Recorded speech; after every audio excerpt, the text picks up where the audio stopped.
The Force is light and full of shadows. Before we dive in, check the link in the description if you want exclusive Timelines members-only videos you won't find on YouTube, all on our Patreon. The Nexu's claws scrape against stone as it climbs. Young Anakin Skywalker pulls against the chains binding his wrists, metal cutting into skin. His heart hammers in his chest. The arena roars around him, thousands of Geonosians chittering, their insect voices layering into a wall of noise that drowns out thought. He can see Padmé on the pillar to his right, blood staining her white outfit where the Ackley's claw caught her. She's alive. She has to stay alive. The Nexu reaches his height. 4 eyes lock onto him. 2 primary, 2 infrared. The creature's muscles bunch beneath reddish-brown fur. It smells like copper and wet animal. Anakin reaches for the Force, desperate, unfocused. The beast's jaw opens. Rows of teeth glisten with saliva. It leaps. Time fragments. And then, silence. Not the absence of sound, the absence of pain. Vader's consciousness ignites like a fusion reactor going critical. The first sensation isn't sight or sound. It's the hollow space where agony used to live. No burning in his lungs. No electrical feedback screaming through damaged nerves. No weight of durasteel pressing down on mutilated flesh. He breathes. Air floods into his lungs, real lungs, without mechanical assistance. The breath is deep, unobstructed, effortless. For a moment, just a fraction of a second, it's pure ecstasy. Then the horror crashes in behind it. His eyes snap open. Geonosis's twin suns blaze overhead, their light unfiltered by a helmet's crimson lenses. The glare is blinding. He blinks, and his eyelids move smoothly. No servos. No delayed response. Just flesh responding to neural command at the speed of thought. The colors are wrong. Too vivid. The orange-red sand, the rust-colored rock formations, the blue sky bleeding into the heat shimmer. It's all overwhelming after decades of seeing the world through filtered displays. Then the chaos floods in. The roar of the crowd, the heat radiating from sand that's absorbed hours of twin sun bombardment, the rough stone pillar against his back, the metal restraints cutting into his wrists. The Nexu, mid-leap, jaws open. Vader's mind processes the threat in microseconds.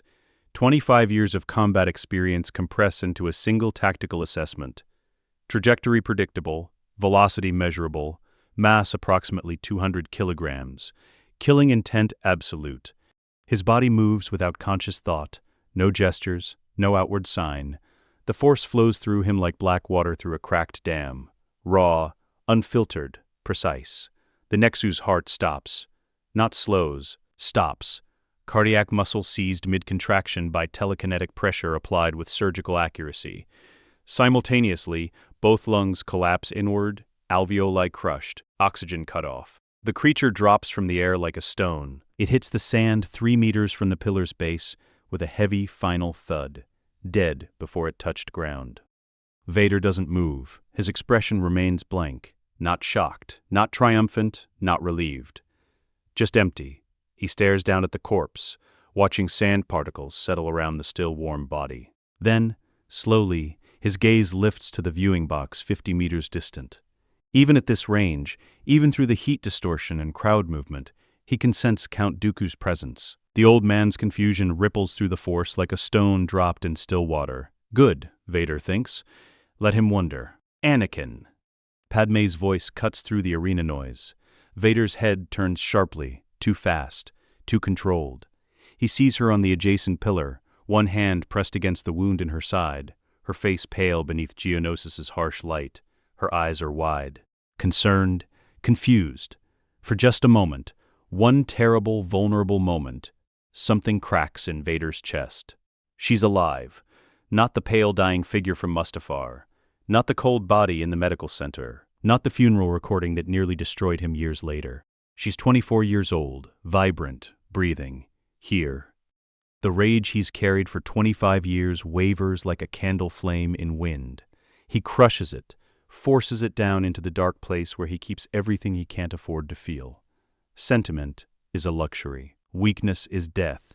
He cannot save her if he allows himself to feel what her presence does to him. His face remains impassive.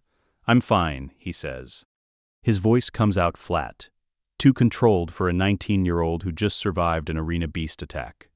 Padmé's expression shifts from concern to confusion. She knows this tone isn't right. Politicians are trained to read people, and this boy, the boy she knew on Tatooine, the boy who confessed his feelings in the meadow, wouldn't speak like this. Vader flexes his hands, both hands. The sensation is dizzying. His right hand, flesh and blood, tendons pulling smoothly beneath skin, fingers responding with perfect precision, no mechanical whir, no phantom sensation of joints that don't exist, no burning ache where organic nerve endings meet cybernetic interfaces. He opens and closes his fist, once, twice, testing the reality of it. The force flows through him freely now, not choked by pain and machinery, not filtered through damaged tissue and broken connections. Over 20,000 midi-chlorians per cell, the Chosen One's raw potential, flooding through an undamaged body for the first time in decades. But something's wrong. This body's force signature is light-side attuned. Anakin's echo still lingers in the cells, in the neural pathways and the muscle memory. Vader can feel it like a foreign presence trying to assert itself. The boy who died here wants his body back. Too late, Vader thinks coldly. You failed. I won't. He crushes the echo like he crushed the Nexu's heart. Anakin, weaker than Padmé's but urgent. Vader turns his head toward the third pillar where his former master hangs in chains. Obi-Wan Kenobi looks so young, 35 years old, no white in his auburn beard, no lines of grief carved into his face, not yet the broken hermit who would watch over Luke in the desert. What did you do? Obi-Wan asks, his eyes narrow. The Jedi Master's instincts are telling him something's wrong. That wasn't, how did you? I learned from the best, Master. The words come out toneless, mechanical despite the organic vocal cords producing them. Vader watches Obi-Wan's frown deepen. The older Jedi can sense the wrongness, but can't identify its source. You taught me control, Vader thinks, but doesn't say. And Sidious taught me cruelty. Between you, I learned everything I needed to survive. The arena gates grind open, more beasts emerge. Vader recognizes their silhouettes, the Reek charging toward his pillar, the Acklay advancing on Obi-Wan's position. In the original timeline, young Anakin would panic now, would thrash against his chains and desperately try to use the Force to defend himself. Vader simply watches, calculating, waiting, and then the arena erupts. Violet light blazes into existence throughout the stadium. Not one source, not 10, 200. Jedi lightsabers igniting in perfect synchronization, revealing warriors hidden among the crowd. The sound is a chorus of snap-hiss ignitions that cuts through the Geonosian chittering. The crowd's noise shifts from bloodlust to panic. Geonosians scatter. Battle droids begin flooding onto the arena floor from concealed positions. Vader can hear their vocabulator voices, flat and emotionless. Roger, Roger, Mace Windu's voice booms across the arena, amplified by the Force itself. This party's over. Vader allows himself the smallest smile. The trap is sprung. The Jedi have committed to their rescue operation. The battle droids are deploying. The clone army waits in orbit aboard Acclamator-class assault ships, ready to descend. He knows exactly how this ends. Or rather, he knows how it ended. But this time will be different. This time he won't lose control, won't rush forward recklessly, won't get his hand cut off by Dooku in a pointless duel he wasn't ready for. This time, he is the weapon. Vader looks down at his chained wrists. The metal restraints are simple, designed to hold a prisoner, not a Sith Lord. He doesn't pull against them, doesn't gesture dramatically. He simply applies pressure through the Force. Focused, precise. The exact amount of telekinetic force required to shear metal. The chains snap. He drops from the pillar, landing in a perfect three-point crouch in the sand. His body absorbs the impact effortlessly. Young muscles, undamaged joints, perfect kinesthetic awareness. When he rises, his eyes are cold blue. No yellow Sith corruption, not yet. But the darkness coils inside him like a serpent waiting to strike. Around him, the Battle of Geonosis begins. And standing in the center of the arena floor, free and whole and carrying 25 years of trauma in a 19-year-old body, Vader makes a silent vow. This time, I will not fail. A lightsaber arcs through the air toward Vader's position. A green blade, spinning end over end, thrown by a Jedi somewhere in the chaos above. Young Anakin would have reached for it, would have jumped, stretched, made a show of the catch. Vader doesn't even look at it. His hand extends toward the stadium seating 30 meters away. A Nautoland Jedi, one of Kit Fisto's former students, Vader recognizes the fighting stance from Purge records. Suddenly feels his weapon torn from his belt. The lightsaber flies across the arena in a straight line, slapping into Vader's palm with the certainty of a magnetic lock. The Nautoland stares down at his empty belt, confusion rippling through his Force signature. Vader ignites the blade. Blue, not his preferred crimson. The hum is too high-pitched. The weight distribution is slightly off. It will do. He doesn't flourish, doesn't spin the weapon, just holds it in a low guard, blade angled at 45 degrees, body turned to minimize profile, weight balanced on the balls of his feet. Form V, Gem So, the style he mastered over decades of brutal efficiency. Battle droids flood the arena floor. B-1 units first, skeletal frames moving with mechanical precision. Then the heavier B-2 super battle droids, their built-in wrist blasters already firing, red bolts streak across the sand, kicking up small explosions of displaced particles. Jedi engage throughout the arena. Mace Windu's purple blade cuts through a cluster of droids near the viewing box. Kit Fisto's tentacles whip as his green saber deflects incoming fire. Shock T coordinates a defensive formation near the eastern wall. Vader assesses the battlefield in 2 seconds flat. Padmé, still chained to her pillar, wounded, exposed to crossfire from 3 different angles. Obi-Wan, free now, wielding a borrowed lightsaber, but his movements are slow. The Force lightning torture left him weakened, his stamina compromised. They need a defensive position. They need a protector. Vader moves, not forward into the droid ranks like young Anakin would. He moves toward Padmé and Obi-Wan, establishing a position between them and the advancing B-1 units. His first 3 steps plant him exactly where he needs to be. Optimal sightlines, maximum coverage, solid footing in compacted sand. The first droid enters his engagement range. Vader's blade moves. 1 strike. The droid's head separates from its torso, the vocabulator cutting off mid. Roger Rog. The second droid raises its blaster. Vader's blade continues its arc, returning to guard position via the path of least resistance. The motion bisects the droid's weapon arm. His follow-through strike pierces the chassis' central processor. 2 droids. 3 seconds. 0 wasted motion. More droids converge. 5. 8. 12. Vader doesn't advance to meet them. He holds ground. His blade work becomes rhythmic, deflection, reposed, guard. Deflection, reposed, guard. Every movement serves dual purpose. Every parry transitions seamlessly into the next strike. This is what 25 years of combat experience looks like. This is muscle memory built on battlefields young Anakin hasn't seen yet. Vader isn't fighting droids. He's processing them. Targets enter the kill zone. Targets are neutralized. Next, a B-2 super battle droid lumbers forward, wrist-mounted blasters firing in rapid sequence. Vader's blade becomes a shield. Angled deflections that send bolts into the sand at his feet, rather than reflecting them back. The super battle droid's armor can withstand its own weapons. Vader waits until it's within 3 meters, then lunges. His strike pierces the seam where the head unit connects to the torso. The blade exits through the back. The droid's optical sensors go dark. Vader withdraws his blade and is already moving to intercept the next threat before the chassis hits the ground. Behind him, Padmé has freed herself from the chains. She's retrieved a blaster from a destroyed droid, firing from partial cover behind the pillar base. Her shots are accurate, trained by years of security drills. But she's favoring her injured side. A sniper droid in the stadium seating tracks her position. Vader senses its targeting sequence completing. 3 seconds until it fires. 2. 1. Vader doesn't turn. His blade tilts 30 degrees to the left without his body moving.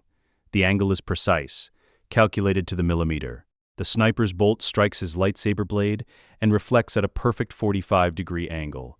The redirected shot travels 15 meters upward and impacts the sniper droid's optical sensor. The machine topples backward into the crowd. Padmé stares at Vader's back. How did you... Obi-Wan reaches the defensive position, his own blade weaving through incoming fire. He plants himself on Vader's left flank, covering the approach angle from the arena's western gate. But even fighting beside his Padawan, he can feel the wrongness radiating from the boy. Anakin's fighting style has changed. The footwork is different, weight shifted back instead of forward. The attacks are economical rather than aggressive. Where young Anakin would charge into the enemy formation, this version creates what military tacticians call a dead zone, a 3-meter radius where nothing hostile survives longer than 5 seconds. Droids enter, droids fall. Vader doesn't move from his anchored position. Anakin. Obi-Wan gasps between blade strikes, his voice thin from exertion. What happened to you? Vader parries a droid's blaster bayonet strike, the weapon screeches against his blade, and responds without looking at his master. I woke up, master. For the first time in my life, I woke up. The words carry a weight Obi-Wan can't interpret. They sound like a confession and a threat simultaneously.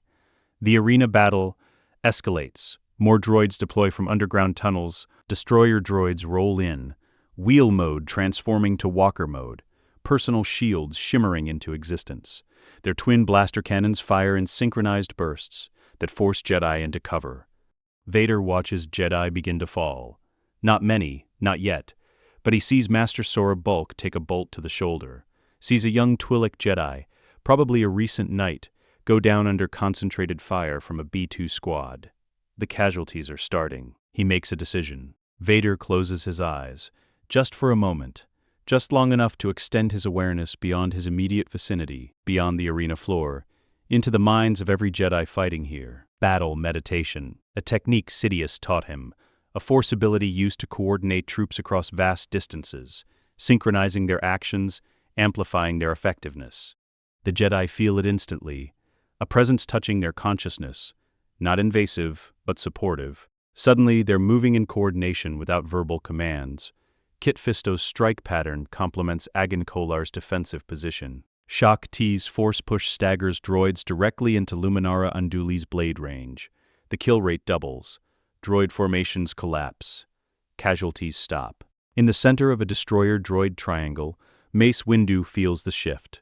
He's fighting 3 shield-protected units at once, his Vapod form creating a superconducting loop that channels their aggression back at them. But he's being overwhelmed.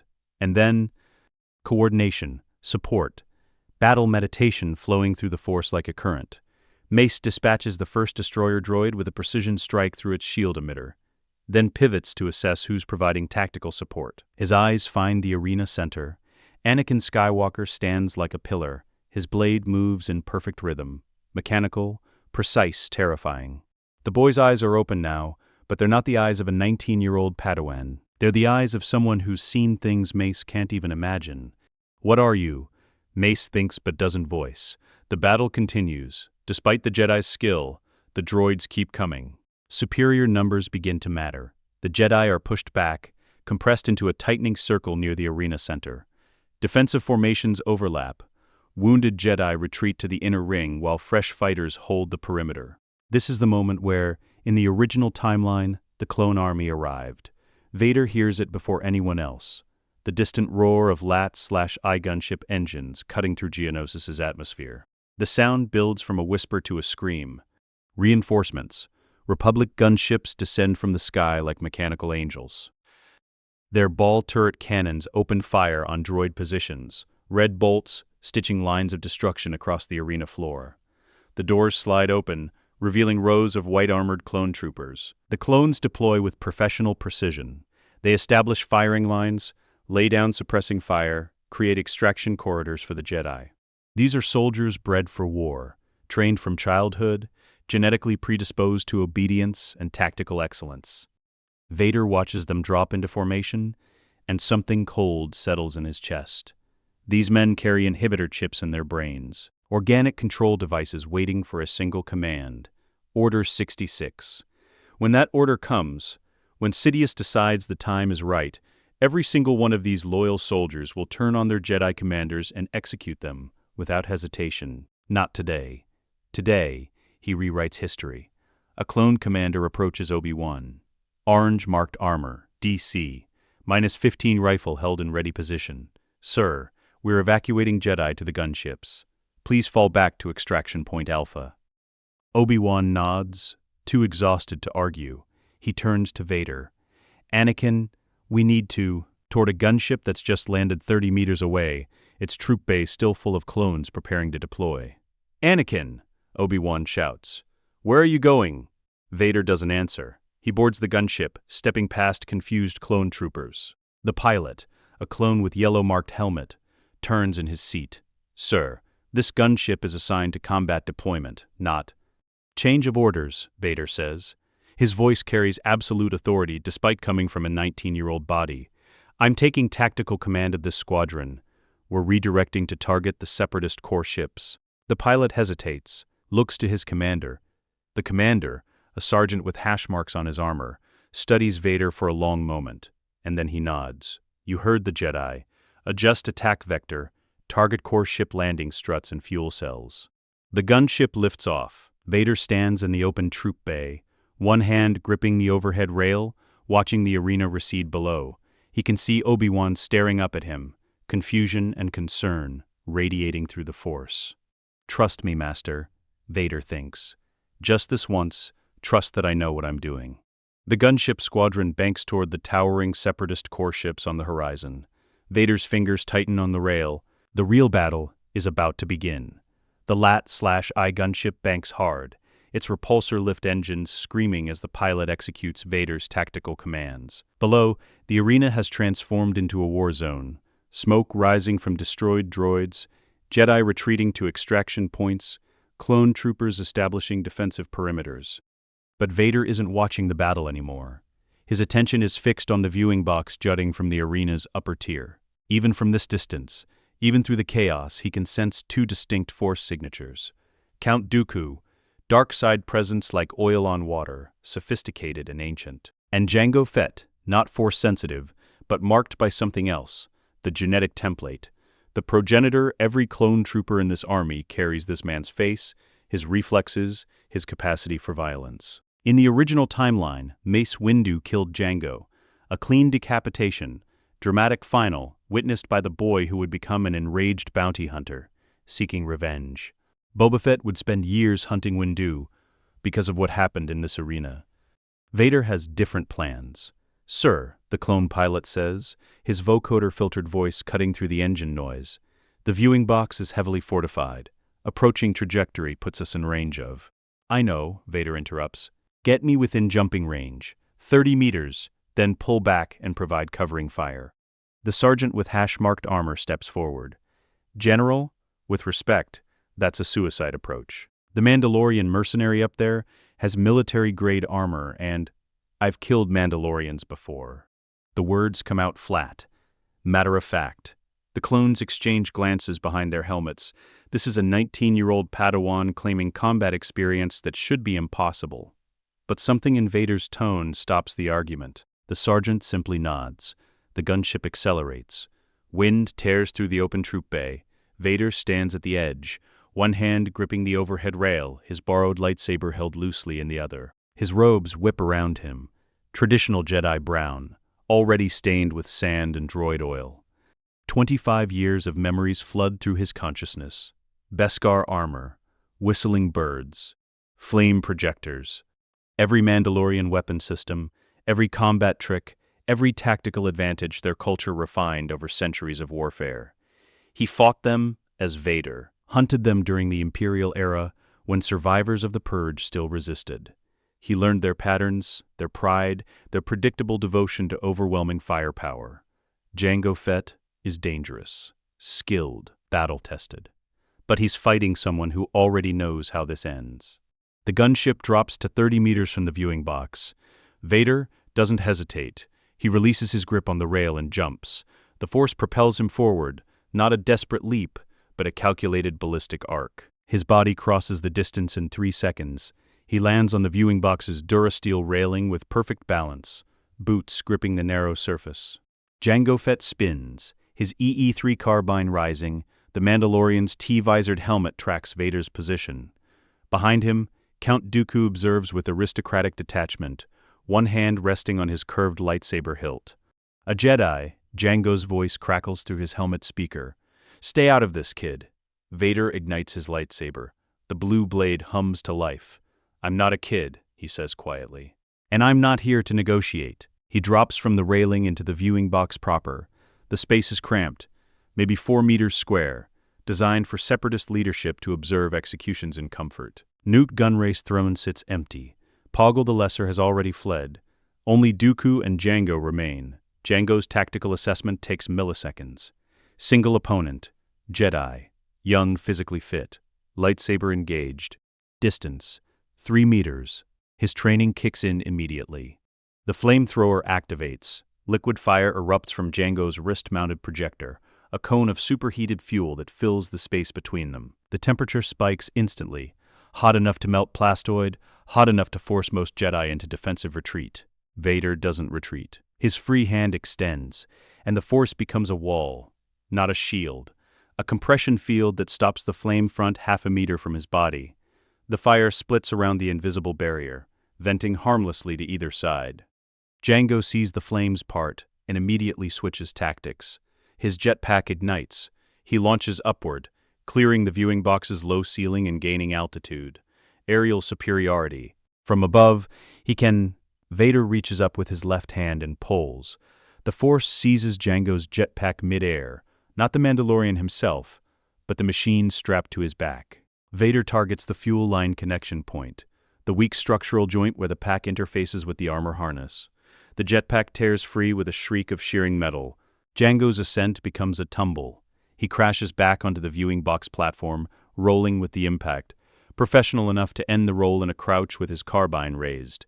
He fires, 3-round burst, center mass Vader's lightsaber intercepts the bolts. Not wild deflections, precise angles that send each shot into the durasteel floor plating. Scorch marks blossom where the redirected energy impacts. Django's wrist rockets deploy next. 2 miniature missiles launching from forearm-mounted tubes, proximity fuse designed to detonate near the target even without direct impact. Vader watches the missiles arc toward him, tracks their trajectory, calculates intercept timing.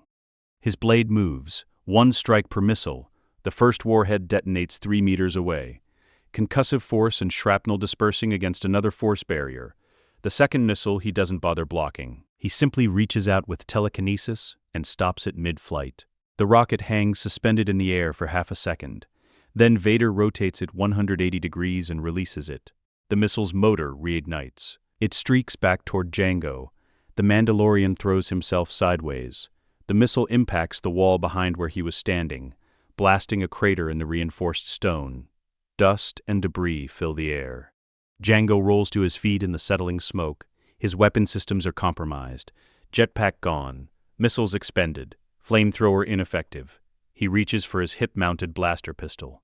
A WES TAR-34 quick-draw model. Vader's lightsaber flicks out. The blade extends 3 meters across the space between them in a precision thrust. The tip catches Django's wrist, not severing, just touching. The concentrated plasma burns through armor, flesh, and bone in a microsecond. The blaster clatters to the ground. Django's hand is still attached, but the tendons are seared.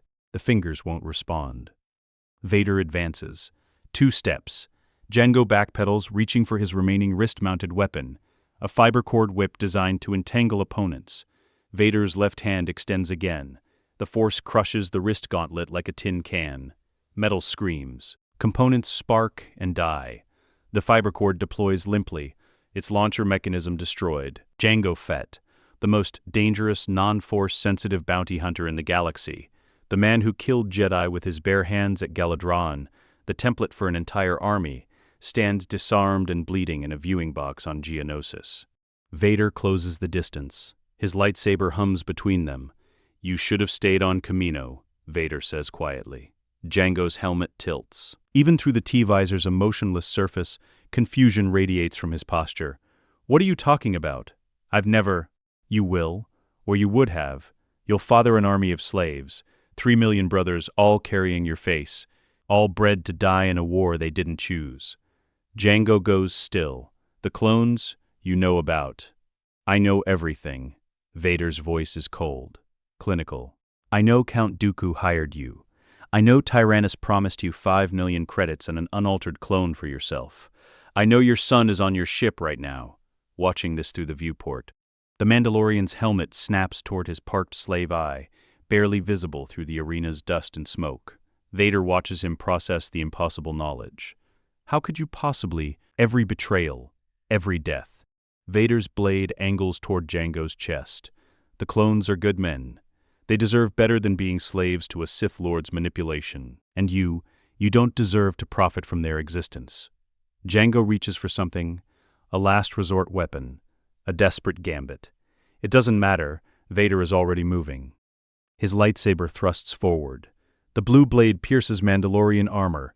Beskar weave can resist glancing blows, but not a direct sustained thrust. The plasma punches through the chest plate, through the flight suit beneath, through sternum and cardiac muscle. Jango Fett's body goes rigid. His hands grasp at nothing. Behind the helmet, his breathing becomes shallow, rapid, terminal. Vader twists the blade, just slightly, ensuring complete neural disruption. For the sons you'll never meet, he says quietly, for the brothers who deserved better than what you gave them. He withdraws the lightsaber. Django collapses, the T-visor staring sightlessly at Geonosis's orange sky. Behind Vader, Count Dooku's voice cuts through the moment like a knife. Remarkable. The elderly Sith's tone carries genuine appreciation. You fight with a refinement far beyond your years, young Skywalker. That was not the work of a Padawan. Vader turns slowly. His blade remains ignited, held in a low guard. Dooku hasn't drawn his weapon yet. The Count stands with aristocratic composure, hands clasped behind his back, studying Vader like a fascinating specimen. My master will be most interested to hear about this, Dooku continues. Such potential, such control. Tell me, how did you know about Kamino? About the clones? Vader doesn't answer immediately. He extends his force senses throughout the viewing box, confirming they're alone. The Separatist leadership has fled. The battle droids are focused on the arena below. No witnesses except the corpse at his feet. Your master, Vader says slowly, is going to be disappointed, Tyrannus. Dooku's composure fractures. Just for an instant, his eyes widen. What did you call me? Darth Tyrannus. That's your Sith name, isn't it? Given to you by Darth Sidious when you abandoned the Jedi Order? When you became his apprentice and agreed to orchestrate this war. His force presence shifts, the sophisticated oil-on-water feeling becoming sharp, dangerous, focused. Impossible. No one knows that name. Not even the Separatist Council, Vader finishes. I know. They think you're just Count Dooku, political leader and former Jedi. They don't know you're Sith. They don't know Sidious controls both sides of this conflict. The crimson blade casts red light across his pale features. Who are you? The question is barely a whisper. What are you? Vader raises his borrowed blue blade into a proper guard stance. Form V. Gem So. The opening position that Dooku taught young Anakin to exploit, the stance that leaves the practitioner vulnerable to a Makashi thrust if they don't. But Vader isn't young Anakin. I'm the end of your master's plan, Vader says. I'm the variable he didn't account for, and I'm the reason you're not leaving this planet alive. Dooku's expression hardens. The aristocratic mask falls away, revealing the Sith beneath. Then you'll die here, boy, along with all your Jedi friends. The Count attacks, and Vader, standing over Jango Fett's corpse with the knowledge of 25 years burning in his mind, smiles. Dooku's crimson blade cuts through the air in a textbook Makashi thrust, Form 2 refined over 7 decades of practice. The attack targets Vader's solar plexus, a precision strike designed to exploit the opening stance of Form V. Vader shifts his weight 6 centimeters to the left. The thrust passes through empty space, where his torso was a microsecond ago. His blue blade comes up in a diagonal parry that forces Dooku's weapon wide, then transitions immediately into a horizontal slash aimed at the Count's extended arm. Dooku retreats, 1 step. His blade circles back into guard position with elegant economy of motion. His eyes narrow behind his white beard. You move well, the Count observes. His voice remains calm despite the failed opening. But enthusiasm won't save you from experience. Vader doesn't respond. He's analyzing Dooku's stance, his weight distribution, the angle of his blade. Every detail matters. Makashi was designed for lightsaber dueling in a more civilized era. Elegant, efficient, built on the assumption that battles would be won through superior technique rather than raw power. It has weaknesses. Vader spent 25 years studying those weaknesses. Dooku attacks again. A feint high, then a low cut at Vader's leading knee. The sequence is perfect. Classical Form 2 that should force the opponent into an awkward defensive position. Vader doesn't defend. He advances, steps into Dooku's attack range, inside the optimal distance for the curved hilt's leverage advantage. His blade crashes down in an overhead strike. Pure gem-so aggression that forces Dooku to abandon his low attack and raise his weapon into a high block. The blades meet, lock.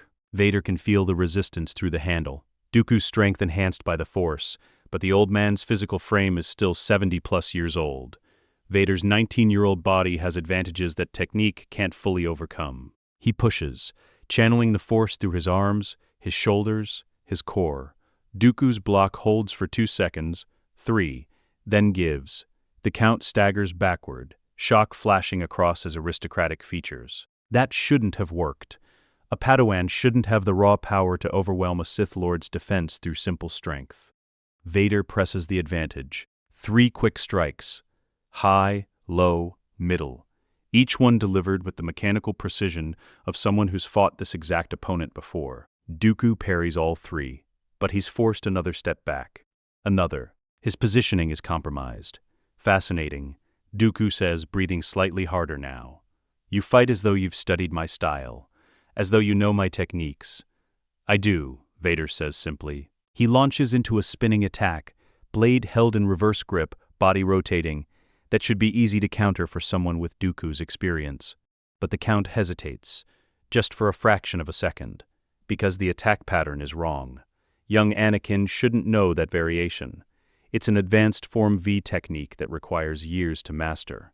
The hesitation costs him. Vader's blade slashes across Dooku's right shoulder, burning through the expensive fabric of his cape and scoring the flesh beneath. Not deep, not crippling. But first blood. Dooku leaps backward, putting 5 meters between them. His free hand rises. Blue-white energy crackles between his fingers. Force lightning erupts from the Count's palm. The electrical discharge fills the viewing box. Blinding, deafening, lethal. The same technique he used to torture Obi-Wan.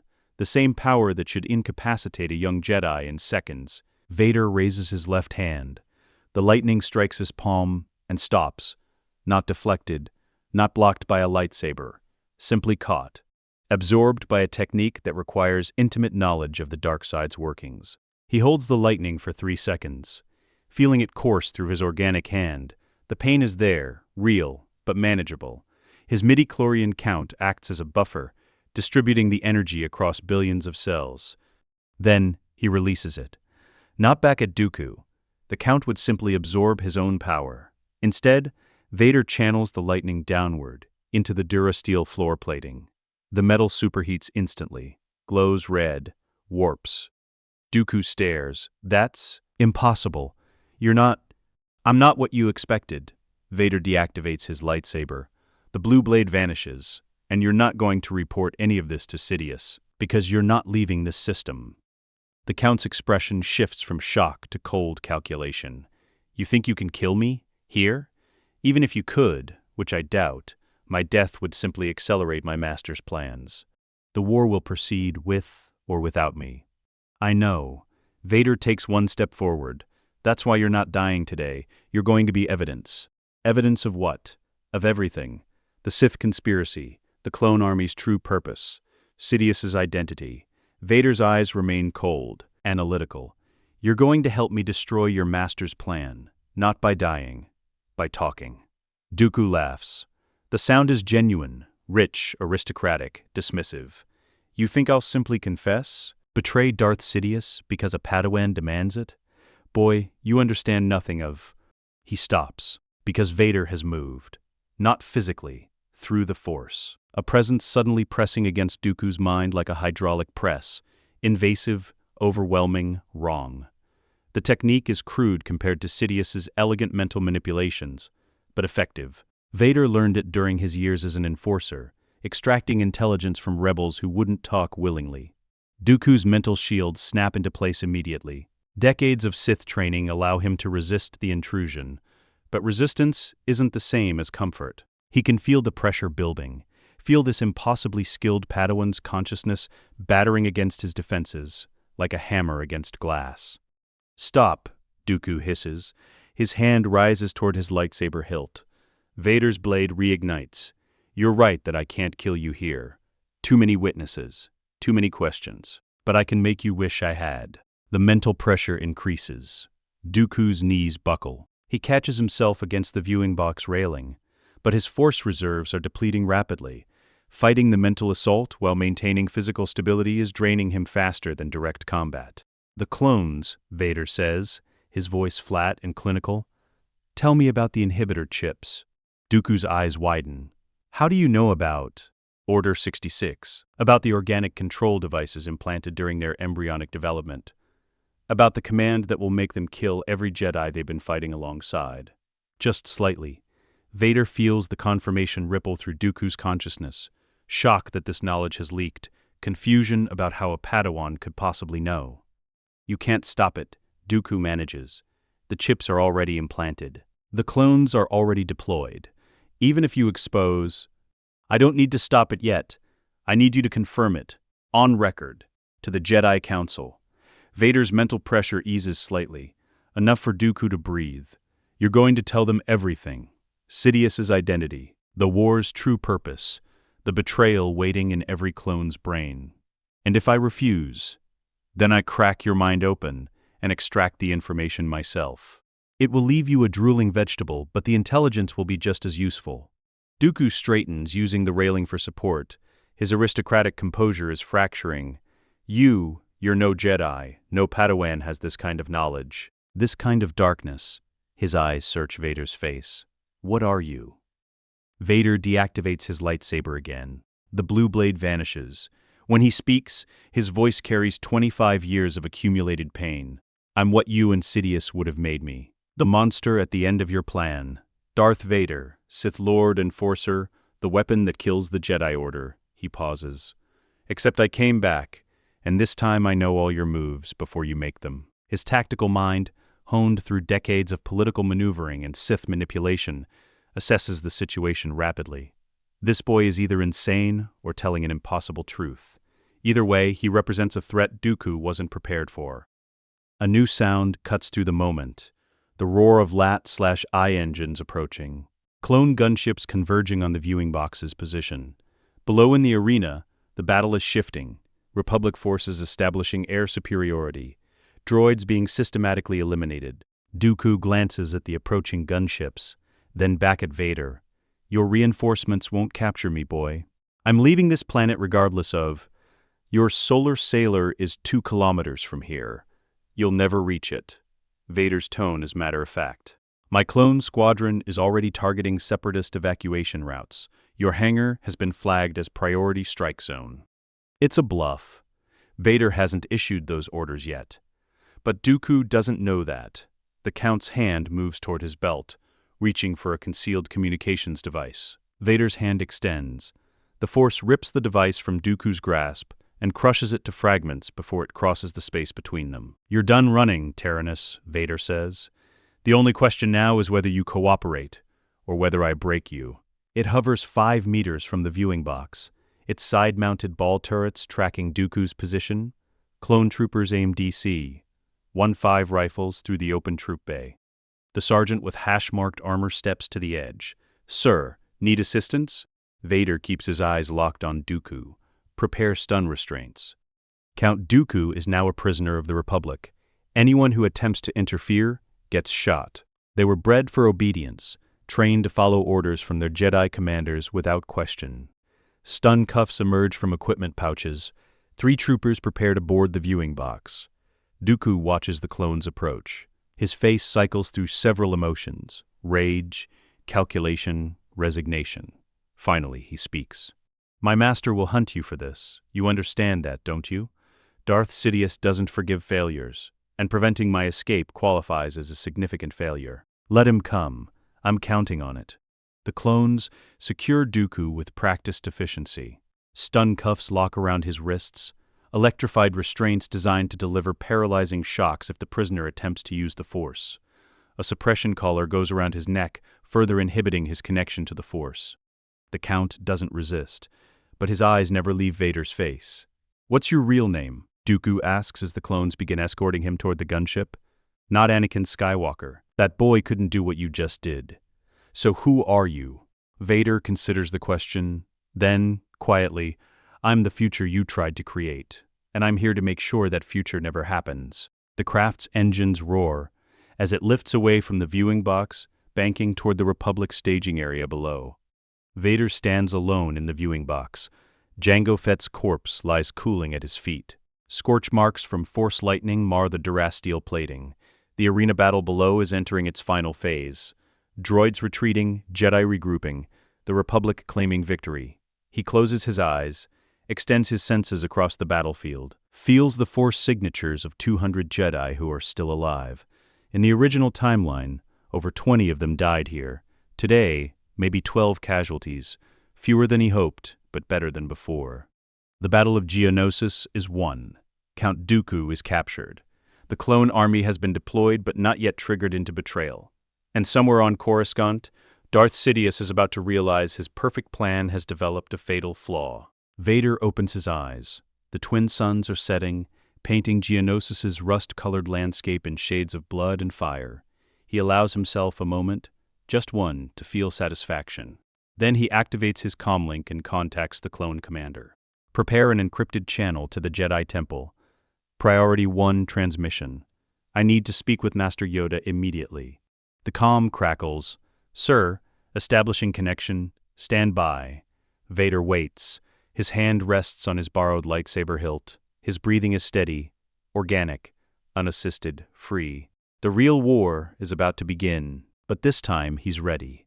The encrypted transmission to the Jedi Temple takes 40 seconds to establish. Vader stands in the viewing box, waiting, his hand still resting on his lightsaber hilt. Below, clone troopers move through the arena in organized sweeps, securing the perimeter, processing prisoners, cataloging the dead. The comlink crackles. Master Yoda's voice emerges, ancient, measured, carrying the weight of 900 years. "Young Skywalker, report you will." Vader's response is immediate, clinical. Count Dooku is in custody. Django Fett is dead. The Separatist leadership has fled, but their evacuation capabilities are compromised.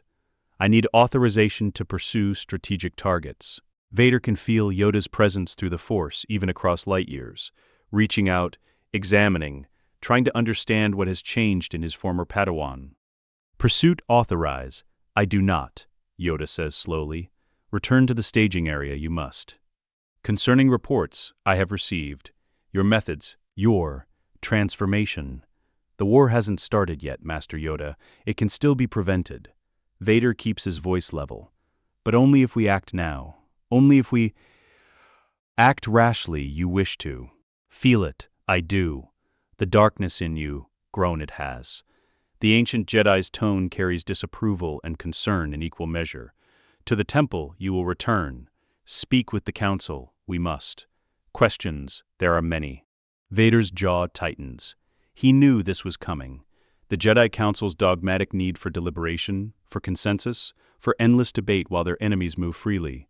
In the original timeline, their hesitation destroyed them. Their inability to act decisively allowed Sidious to execute Order 66 before they even understood the threat. He can't afford that now. "Understood, Master." Vader lies. "Returning to staging area now. Skywalker out."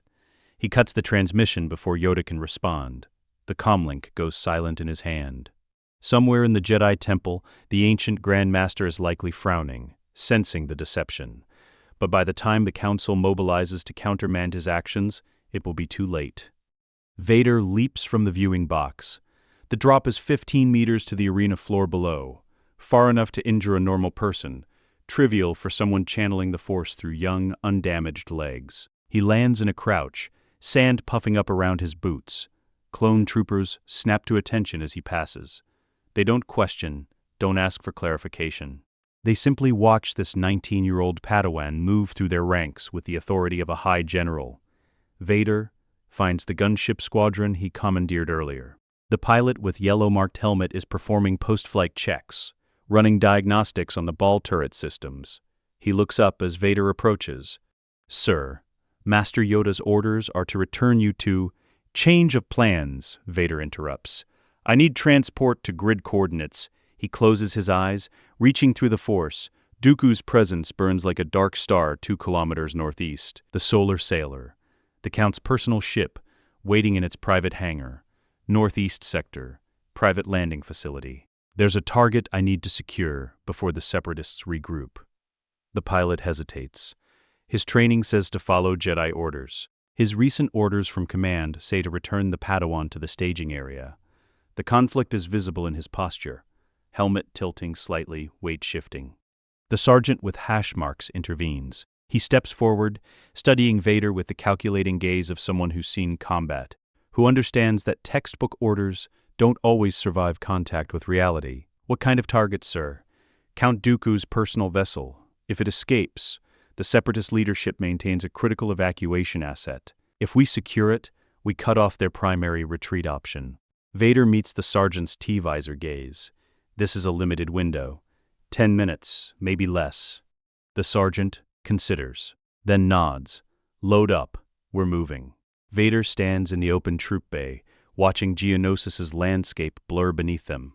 The twin suns are setting, casting long shadows across the rust-colored terrain. Battle damage is visible everywhere. Crashed starfighters, burning droid wrecks, impact craters from artillery strikes. But his attention isn't on the devastation. He's focused ahead, on the presence he can feel growing stronger as they approach. Not Dooku. The Count is secured in Republic custody now, being transported to a detention facility under heavy guard. No, this presence is different, darker, more sophisticated. Darth Sidious isn't physically on Geonosis, but his influence is. His contingency plans, his surveillance systems. Every Separatist facility on this planet carries some trace of the Sith Lord's manipulation, some backup protocol designed to ensure information reaches him regardless of battlefield outcomes. The hangar appears ahead, a low structure built into the base of a Geonosian spire, camouflaged to blend with the natural rock formations. The entrance is sealed with a ray shield, shimmering faintly in the fading light. Ray shield active, the pilot reports. No clearance codes broadcasting. It's locked down. Doesn't matter, Vader says. He extends his hand toward the hangar entrance. The Force flows through him, not a subtle manipulation, but raw telekinetic power applied with surgical precision. He finds the ray shield generator, traces its power flow back to the emitter array, and crushes the primary capacitor bank. The shield flickers, dies. Sparks cascade from the emitter housing as catastrophic failure ripples through the system. Shield down, the pilot says, unable to keep the surprise out of his vocoded voice. Sir, how did you— Set down inside. Secure the perimeter. No one enters or leaves without my authorization. The gunship descends through the hangar entrance. The interior is vast, designed to accommodate Dooku's Solar Sailor with its massive energy sail deployed. The ship sits in the center of the space, elegant and predatory. Its curved hull gleams in the emergency lighting, solar collectors retracted into flight configuration. But the ship isn't empty. Vader senses them immediately. 3 presences. 2 are simple, battle droids, basic sentience, minimal threat. The third is more complex, organic, intelligent, afraid. The FA-4 pilot droid. Vader drops from the gunship before it fully lands. His boots hit the hangar deck with a hollow thud that echoes through the cavernous space. Behind him, clone troopers deploy in standard security formation, 2x2 coverage, overlapping fields of fire, textbook execution. Scan for life signs, the sergeant orders. Check for explosive devices. Assume hostile intent until proven otherwise. Vader ignores the security sweep. He walks toward the Solar Sailor with measured steps, his borrowed lightsaber held loosely at his side. Not ignited, not yet, but ready. The FA-4 pilot droid emerges from the ship's boarding ramp. Its cylindrical body hovers on repulsor lift generators, optical sensors tracking Vader's approach. The droid's programming is sophisticated, designed to serve a Sith Lord's needs without asking inconvenient questions. This is Count Dooku's personal vessel, the droid announces, its voice carrying aristocratic inflection copied from its master. You are unauthorized personnel. Departure protocols are restricted to— Vader raises his left hand. The Force crushes the droid's central processor. No warning, no negotiation. Just instant catastrophic systems failure. The FA-4 drops from the air, hitting the deck with a metallic crash. Its optical sensors fade to black. The clone troopers freeze. They're watching a Jedi, a Padawan, casually destroy a non-hostile droid without hesitation or remorse. It's efficient, professional, and completely contrary to Jedi philosophy about respecting all forms of sentience. "Sir," the sergeant says carefully, "that unit wasn't threatening. It was a security risk. Vader doesn't slow his approach to the ship. Anything with memory banks is a potential intelligence leak. Standard protocol." The rules Vader enforced for 25 years as Sidious's enforcer, where operational security trumped philosophical concerns about droid consciousness. Vader boards the Solar Sailor. The interior is exactly as he remembers from intelligence reports. Luxurious cabin with meditation chamber, holographic communication suite, concealed weapon systems. Everything designed to support a Sith Lord's mobile operations. He moves through the ship methodically, checking the cockpit, examining the nav computer, searching for the items he knows must be here. In the meditation chamber, he finds them, hidden beneath a floor panel that requires force manipulation to unlock. Sith holocrons. 3 of them, each one a repository of dark side knowledge accumulated over centuries. These were Dooku's insurance policy, his private library of techniques too dangerous to risk leaving inaccessible locations. Vader pockets 2 of the holocrons. The third, the one containing combat forms, he leaves. That knowledge is redundant. He already mastered those techniques in another lifetime. But there's something else here, something his younger self wouldn't have noticed. A communication relay. Passive receiver, heavily encrypted, designed to monitor specific frequencies without broadcasting its own signal. Vader recognizes the technology. Sith alchemy integrated with modern electronics, allowing Sidious to monitor his apprentice's activities without Dooku's knowledge. The Sith Lord's paranoia runs deep. He doesn't trust even his own apprentices. Every asset, every servant, every tool has a surveillance component. Vader learned this the hard way. After years of having his own communications monitored, his movements tracked, his thoughts analyzed for signs of betrayal. He examines the relay carefully. The device is still active, still transmitting compressed data packets to a receiving station somewhere off-world. Probably Coruscant, probably directly to Sidious's hidden sanctum beneath the Senate building. Which means Sidious might already know about Geonosis's outcome, about Dooku's capture, about the Padawan who fought with skills he shouldn't possess. Vader could destroy the relay, sever Sidious's intelligence feed, but that would alert the Sith Lord to hostile action, trigger contingency responses, accelerate timelines Vader needs to keep stable. Better to let it keep transmitting. Let Sidious receive fragmentary data, incomplete reports. Let the paranoia work in Vader's favor for once. A Sith Lord who knows something is wrong but can't identify the exact threat will waste resources investigating false leads, chasing phantom enemies. Vader places a small override chip on the relay's data port. Not a virus, nothing that would trigger security protocols. Just a filter that introduces random packet loss, corrupts timestamps, creates gaps in the surveillance record. Sidious will receive information, but it will be degraded, incomplete, suspicious. He steps back, examining his work. The chip is nearly invisible, integrated into the relay's existing architecture. It will take a dedicated forensic analysis to detect the tampering. By the time Sidious realizes the feed has been compromised, it will be too late. Vader returns to the hangar proper. The clone troopers have finished their security sweep. "Hangar secure, sir," the sergeant reports. "No additional threats detected. What are your orders?" "Seize the ship, impound it as Republic property." Full forensic analysis, nav logs, communication records, cargo manifests, everything gets documented and forwarded to Jedi Temple Intelligence Division. The sergeant nods. "Understood. And you, sir?" "Master Yoda's orders were to return you to—" "I'm aware of Master Yoda's orders." Vader's tone carries finality. "Tell him the asset is secured. Tell him I'm en route to the staging area." But necessary, Vader boards the waiting gunship. As it lifts off, he watches the Solar Sailor recede below. Dooku's pride, his escape route, his mobile fortress, now a Republic intelligence asset. Another piece removed from Sidious's carefully constructed board. But the real victory isn't the ship. It's what Vader found inside it.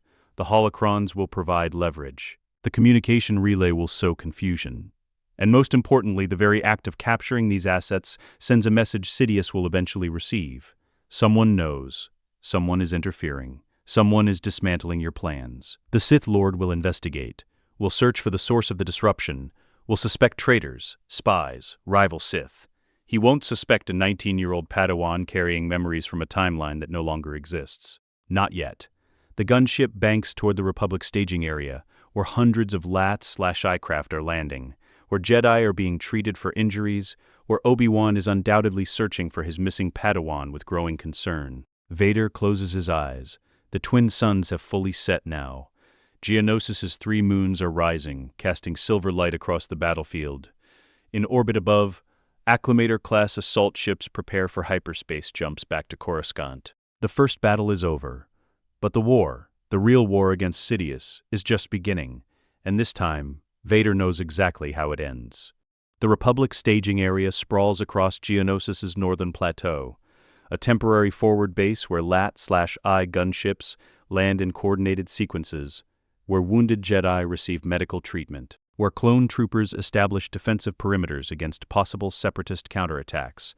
Vader's gunship touches down near the medical tents. The boarding ramp descends with a pneumatic hiss. He steps onto the rust-colored sand, and immediately feels the weight of Force presences converging on his position. Obi-Wan arrives first. The Jedi Knight moves through the crowd of clones and medical personnel, his face tight with concern and barely suppressed frustration. His robes are scorched from battle, his hair disheveled, but his eyes are sharp, analyzing, questioning, worried. Anakin. The name comes out flat. Not quite angry, not quite relieved. Where have you been? Master Yoda explicitly ordered you to return to this position an hour ago. Vader meets his former master's gaze. Securing strategic assets, Count Dooku's vessel is now in Republic custody. The Separatist leadership's primary evacuation route has been eliminated. Obi-Wan's expression shifts through several emotions: surprise, approval, then renewed concern. You captured the Solar Sailor? Alone? He pauses. Anakin, what's happened to you? Your tactical thinking, your combat performance, the way you fight. He stops, lowers his voice. You killed Django Fett. Master Windu reported seeing the body in the viewing box. That kind of execution isn't... He was an enemy combatant. Vader interrupts. He was firing on Jedi. I neutralized the threat by killing him. Obi-Wan steps closer, his voice dropping to barely above a whisper. Not disarming, not capturing, killing. That's not the Jedi way. That's not... He searches Vader's face, looking for something familiar. That's not you. Vader considers his response. The truth would sound insane. The lie would be transparent. He settles for something in between. Maybe it's who I needed to become. Before Obi-Wan can respond, another presence approaches. Mace Windu moves through the staging area with purposeful strides, his expression carved from stone. The senior Jedi Council member's Shatterpoint ability has been screaming warnings at him since the battle ended. Something fundamental has broken in the fabric of events. Some critical junction point has fractured in a way that shouldn't be possible. And the fracture point is standing in front of him, wearing a 19-year-old's face. Padawan Skywalker. Mace's voice carries absolute authority. You're to board the next transport to Coruscant. The Council requires your immediate presence for debriefing. I understand, Master Windu. But first, I need to speak with Count Dooku. Mace's expression hardens. The prisoner is being held in a secure facility under Council supervision. You have no authorization to... He knows things the Council needs to hear. About the clones. About the Sith. About what's coming. Vader's tone remains level, but his eyes are cold. 5 minutes. That's all I need. Request denied. Mace crosses his arms. Your behavior today has raised serious questions, Skywalker. You've demonstrated abilities far beyond your training level. You've killed without hesitation. You've disobeyed direct orders from Master Yoda. He pauses. Until the Council understands what's happened to you, you're not to have contact with high-value prisoners. Vader stares at the Jedi Master for 3 seconds. Processing. Calculating. The Jedi Council's caution is understandable. In their position, he would be suspicious too. A Padawan suddenly demonstrating master-level skills, killing efficiently, commandeering military assets. It looks like dark side corruption. It looks like exactly the kind of behavioral change that precedes a fall. They're not entirely wrong. Then bring the council to me, Vader says. All of them. Because what I have to say about the Sith conspiracy, about Darth Sidious, about the trap waiting inside every clone's brain, they need to hear it. Tonight, before Sidious adjusts his plans to account for today's failures. Mace's hand moves toward his lightsaber hilt. Not threatening, just ready. You're speaking about things you shouldn't know. Sith conspiracies. Darth Sidious. How does a Padawan have this intelligence? Because I've lived through what comes next. Because I've seen the Jedi Order destroyed. Because I was the weapon that killed most of you. Vader's voice drops to barely above a whisper. And I'm trying to prevent that future from happening. But only if you listen. Only if you act. Obi-Wan steps between them. His posture is defensive, not protecting Vader from Mace, but protecting Mace from whatever his Padawan has become. Anakin, you're not making sense. You're speaking in metaphors, in impossible claims. If you have intelligence about Sith activities, you need to present it properly, through channels, with evidence. I have evidence. Vader reaches into his robes and withdraws one of the Sith holocrons from Dooku's ship. The device is a dark pyramid, its surface etched with ancient Sith script that seems to writhe in the fading light. Recovered from Count Dooku's meditation chamber, this contains recorded conversations between Dooku and his master, Darth Sidious, including discussions about Order 66. Mace stares at the holocron, his Shatterpoint ability flares. The object is a nexus, a critical junction point where multiple timelines converge, where reality itself seems uncertain about which path to follow. And the boy holding it? The boy is a walking Shatterpoint so intense it's physically painful to perceive through the Force. How did you know where to find that? Mace asks quietly. Because I know everything, Vader says. I know Sidious's identity. I know the inhibitor chips in the clones are organic control devices designed to execute Order 66 on command. I know the war that's about to begin is orchestrated by the Sith to destroy both the Republic and the Jedi Order. And I know that if you don't listen to me now, in 3 years, every Jedi in this staging area will be dead. The staging area has gone quiet. Clone troopers have stopped their activities, sensing the escalating confrontation. Jedi who were receiving medical treatment have turned their attention toward the 3 figures standing in tense opposition. Even the medical droids have paused their procedures. Mace's eyes narrow. You're claiming to be from the future.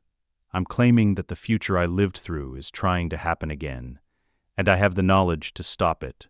But only if a new presence cuts through the conversation. Ancient, powerful, carrying weight that makes even Mace Windu step aside respectfully. Master Yoda approaches, his gimmer stick tapping against the ground with deliberate rhythm. The ancient Jedi's ears are lowered, a sign of deep concern. His eyes, however, are sharp, analyzing, seeing layers of reality that exist beyond normal perception. Young Skywalker, Yoda says softly. Feel the darkness in you, I do. Grown it has. Changed you have. He stops 3 meters away, studying Vader with an intensity that seems to strip away pretense. But lying you are not. Believe you speak truth you do. Believe what you claim is real. Vader meets the ancient Jedi's gaze. Master Yoda, I need to speak with Count Dooku. I need to extract a confession that will prove. Extract? Yoda's ears perk up. Force interrogation, you mean? Dark side technique. Invasive. Cruel. His voice carries centuries of accumulated wisdom and disappointment. Forbidden such methods are. Use them, a Jedi does not. A Jedi didn't use them, Vader says quietly. Darth Vader did. 25 years from now, after you're all dead, after Order 66, after I've spent decades serving the Sith Lord who orchestrated everything. He pauses. I'm not a Jedi anymore, Master Yoda. I'm not Anakin Skywalker. I'm what remains after that boy failed. And I'm using every technique I learned, light side, dark side, everything, to make sure that failure doesn't happen again. The staging area is completely silent now. Every Jedi within earshot is staring. Clone troopers have lowered their weapons, uncertain whether this is a threat situation or simply internal Jedi business. Yoda's expression doesn't change. He simply nods slowly. To the prisoner, you will take me. Speak with Count Dooku, we will. Together, but use the dark side, you will not. Agree to this, you must. Or stop you, I will. The ancient Jedi's presence will make it harder to extract information through Force, but it also provides legitimacy. Whatever Dooku reveals with Yoda as witness will carry more weight with the Council. Agreed, Vader says. Mace steps forward. Master Yoda, I must object. This Padawan has demonstrated knowledge he should not possess. He has. Demonstrated willingness to use darkness. He has. Yoda turns his ancient eyes to Mace. But evil he is not. Confused, perhaps. Traumatized, certainly. But his purpose? The Grand Master's voice softens. Save us, he wishes to. Feel this, I do. Trust this, I do. Yoda begins walking toward the detention facility, a temporary structure erected by clone engineers, reinforced with portable ray shields and guard posts. Vader follows. Behind them, Obi-Wan and Mace exchange glances, then fall into step. The small procession moves through the staging area. Jedi watch them pass. Clone troopers salute. Medical personnel pause their work. Everyone senses that something significant is happening, even if they don't understand what. The detention facility is a prefabricated structure. Durasteel walls, ray shield entrance, 4 clone guards standing watch with DC, 5 rifles at ready. The guards snap to attention as Yoda approaches. Open it, Yoda commands. The ray shield deactivates. The interior is sparse. A single room, 10 meters square, illuminated by harsh overhead lighting. Count Dooku sits on a bench against the far wall, still wearing his stun cuffs and suppression collar. His aristocratic face is composed despite his circumstances, but his eyes track the visitors with calculating intensity. Master Yoda, Dooku says, his voice carrying mock courtesy. How delightful. Have you come to gloat? To lecture me about the Jedi way? About the clone army's true purpose? Dooku's expression shifts slightly. I've already told your interrogators. The dark side clouds everything. The Republic is corrupt. The Jedi are pawns. And the war that's coming will purge the galaxy of its weakness. Lies. Vader says flatly. He steps forward, his presence filling the small space. You'll tell them about the inhibitor chips. About Order 66. About the command buried in every clone's brain that will make them kill their Jedi commanders. Dooku's composure cracks. Just for an instant, his eyes widen, shock breaking through decades of practiced control. How? I told you already. I know everything. Every conversation you've had with Sidious, every plan, every contingency. Vader's voice is ice. The only question is whether you confirm it willingly, or whether I rip the information from your mind while Master Yoda watches. Yoda's gimmer stick taps the floor sharply. Threaten you will not. Agreed to use the light side, you did. I agreed not to use the dark side, Vader corrects. I didn't agree to be gentle. He reaches out through the Force. Not invasive yet, but establishing contact. Dooku feels the pressure against his mental shields. The technique is sophisticated, refined. This isn't a Padawan's clumsy attempt at telepathy. This is a master-level mental assault, precise and overwhelming. Dooku's shields hold, but maintaining them requires concentration, energy. The suppression collar makes it harder. The stun cuffs drain his Force reserves. And behind this impossible Padawan stands Master Yoda, the most powerful Jedi in the galaxy, studying every detail. Speak, Vader says quietly. Tell them about Sidious. Tell them about the chips. Tell them about the betrayal waiting to be triggered. Or I push harder, and your shields break, and they see everything in your mind, every dark thought, every manipulation, every innocent you've killed to serve the Sith. Caught between impossible knowledge and overwhelming force, his tactical mind assesses the situation. No escape route, his master's plan already compromised. His own capture, eliminating his value as an active asset. Sidious abandoned him the moment he was captured. That's how the Sith operate. Assets that fail become liabilities. The chips, Dooku says slowly, were commissioned through Jedi Master Sifo Dyas before his untimely death. They were integrated into the clone's neural pathways during embryonic development. Their stated purpose is to ensure absolute obedience to command structure. And their real purpose? Mace Windu's voice comes from behind, harsh with barely controlled rage. Dooku meets his eyes. Order 66, a contingency command that overrides clone free will and forces immediate execution of all Jedi. Every clone carries this command. Waiting. Dormant. He pauses. When my master gives the signal, your generals will become your executioners. The small room goes deathly quiet. Obi-Wan's face has gone pale. Mace's hand grips his lightsaber hilt so tightly the knuckles are white beneath his dark skin. Yoda's ears lower completely. His voice, when he speaks, carries 900 years of accumulated sorrow. Worse than we feared, this is. Betrayed we have been. By our own army. By our own... He stops, turns to Vader. Know this? How did you? Vader's expression doesn't change. Because I was there when it happened. Because I helped execute the order. Because I walked through the Jedi Temple while it burned and killed everyone I found inside. His voice drops to barely above a whisper. I killed children, Master Yoda, younglings who trusted me, who called me Master Skywalker, and I cut them down because Sidious told me it was the only way to save Padmé. The silence deepens. Even Dooku looks disturbed by the confession. And your master's identity? Yoda asks softly. Darth Sidious. Know who he is, do you? Vader turns to face the ancient Jedi fully.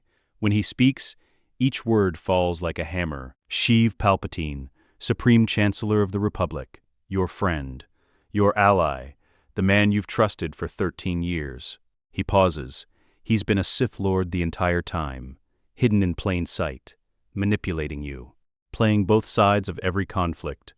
And 3 years from now he'll trigger Order 66, declare himself Emperor, and rule the galaxy for 23 years while I enforce his will. Yoda closes his eyes. His gimmer stick trembles in his three-fingered grip. Mace Windu's face has gone from pale to flushed with barely suppressed fury. Palpatine, the Chancellor, that's impossible. We've worked with him for over a decade. We would have sensed... There's a Sith shrine beneath your temple, Vader interrupts.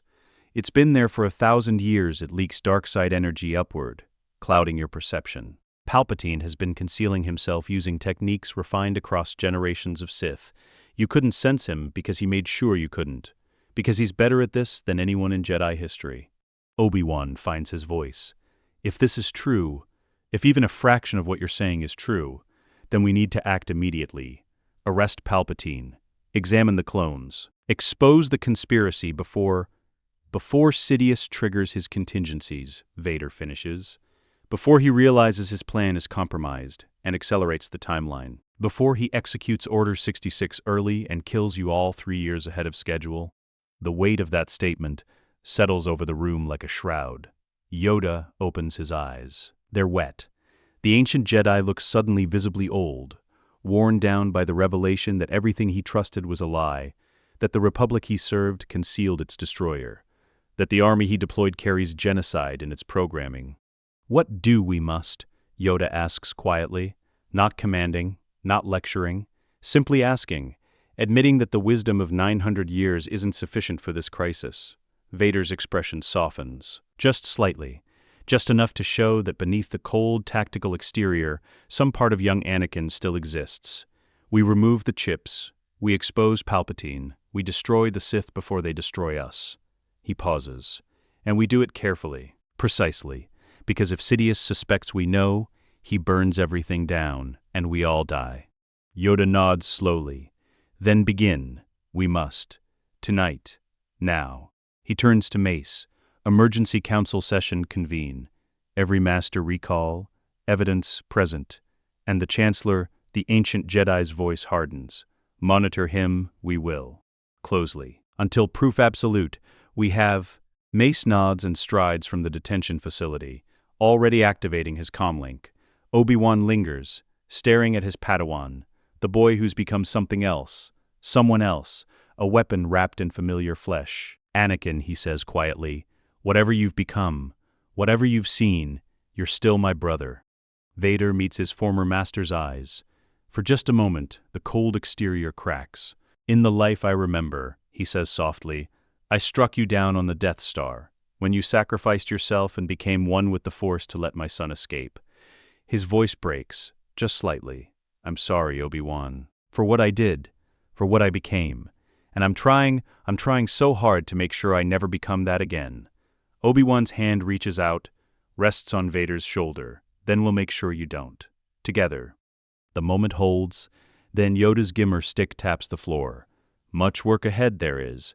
Rest now you should. Tomorrow, change everything we will. But as he leaves the detention facility, as he walks back into Geonosis' night with twin moons painting silver light across the battlefield, one thought dominates his consciousness. Sidious knows something is wrong now. The carefully constructed plan has fractures, and a Sith Lord who senses danger is the most lethal creature in the galaxy. The real battle is about to begin. The Jedi Council convenes via holographic projection at 0300 hours, Coruscant Standard Time. 12 blue-tinted figures materialize in a circular formation inside a secured Republic command tent. Masters scattered across the galaxy called from meditation chambers and combat zones and diplomatic missions with a single urgent message. Emergency session. Priority Alpha. No exceptions. Vader stands in the center of the holographic circle. The projectors hum softly, casting flickering light across his face. Behind him, Yoda sits on a repulsor platform, his eyes half closed in meditation. Obi-Wan stands to the left, his posture tense. Mace Windu occupies the right flank, arms crossed, expression carved from granite. Ki-Adi-Mundi's hologram speaks first. Master Yoda, we received your emergency summons. What crisis requires convening the full council at this hour? Yoda's eyes open. Hear testimony, you will. From young Skywalker, about the Sith, about betrayal, about the true purpose of the clone army. His voice carries weight that makes even the holographic projections seem to lean forward. Speak, young one. Tell them what you know. Vader takes a breath, organic lungs filling with recycled tent air. He's rehearsed this in his mind 100 times. How to explain impossible knowledge, how to convince skeptical Jedi that their reality is built on lies, how to make them act before Sidious realizes the trap is closing. The man who calls himself Supreme Chancellor Palpatine, Vader begins, his voice flat and clinical, is Darth Sidious, Sith Lord, master of Count Dooku, who serves under the Sith name Darth Tyrannus. Together, they have orchestrated every major galactic crisis for the past 13 years, with a single goal: destroy the Jedi Order and transform the Republic into a Sith Empire. Even through holographic projection, the shock is visible. Plo Koon's respirator hisses. Shock T's expression shifts from neutral to deeply troubled. Coleman Trebor leans forward, his large eyes narrowing. That's an extraordinary accusation, Ki-Adi-Mundi says slowly. Chancellor Palpatine has been a friend to the Jedi. He supported our order, increased our funding, defended us in the Senate during crises he created, Vader interrupts. The Trade Federation invasion of Naboo, Sidious orchestrated it to create instability and engineer Palpatine's election. The separatist movement? Dooku leads it on Sidious's orders. The assassination attempts on Senator Amidala, designed to force Jedi protection, to draw me specifically to Geonosis, to set events in motion that lead to... He stops. That led to what would have been my fall to the dark side. Plo Koon's hologram shifts. Padawan Skywalker, these claims require evidence. We cannot simply... Vader reaches into his robes and withdraws the Sith holocron. The dark pyramid seems to absorb light rather than reflect it. Ancient script writhes across its surface, visible even through holographic transmission. This was recovered from Count Dooku's meditation chamber aboard his solar sailor. It contains recorded conversations between Dooku and Sidious discussing their plans. Vader's voice hardens, including detailed discussions of Order 66, the command that will make every clone in the Republic Army execute their Jedi commanders on Sidious's signal. The council erupts, not shouting, Jedi don't shout, but urgent crosstalk, overlapping questions, demands for clarification. Sacy Teen's hologram flickers as he gestures sharply. Aegon Kolar's expression darkens. Even Oppo Rankaisis, normally placid, shows visible agitation. Mace Windu's voice cuts through the noise. Silence. The command is absolute. The council goes quiet. Skywalker, you claim knowledge of events that haven't occurred, future knowledge. Explain how this is possible. Vader meets the senior council member's holographic gaze. Because I've lived through what comes next. Because I was there when Order 66 was executed. Because I helped Sidious kill every Jedi I could find. He pauses. Because I was Darth Vader, Sith Lord, Emperor's enforcer, the weapon that destroyed the Order. And somehow, impossibly, I woke up back in my 19-year-old body with all those memories intact. The tent goes deathly quiet. Even the environmental systems seem to fade into background silence. Yoda speaks softly. Truth, he believes. Tested him, I have. Through the Force, examined his sincerity. Lying, he is not. Delusional, he is not. Somehow, what he claims, the ancient Jedi trails off. Possible it may be. The Force, mysterious it is. Time, fluid it may be. This is insane, Ki-Adi-Mundi's hologram says bluntly. We're being asked to believe that a Padawan has traveled backward through time, that he knows the future, that our most trusted political ally is secretly— I can prove it, Vader interrupts. He turns to Shock T's hologram. Master T, you're stationed on Kamino overseeing clone training. Examine the clones. Specifically, examine their brain structures for organic control devices, small chips embedded in the inhibitor center of the frontal lobe. The Kaminoans will tell you they're behavioral modification devices, designed to ensure loyalty. They're lying. Those chips are biological slave circuits waiting for a single transmitted command. Shack Tai's projection goes still. I've seen references to behavioral modification in the training protocols, but the Kaminoans assured us it was standard. Standard for an army of slaves, Vader says. Not standard for free soldiers. Check. Tonight, examine a chip under molecular analysis. You'll find Sith alchemical components integrated with Kaminoan biotechnology. Proof that this army was designed not just by the clones' genetic creators, but by Sith influence. Obi-Wan steps forward. Anakin, he stops, corrects himself. Vader, if what you're saying is true, if Palpatine is Sidious, then we need to arrest him immediately. We can't allow a Sith Lord to. If we move against him now, without absolute proof, he triggers his contingencies. Vader's voice is ice. Sidious has spent decades preparing for every possible threat. If he suspects exposure, he'll execute Order 66 immediately.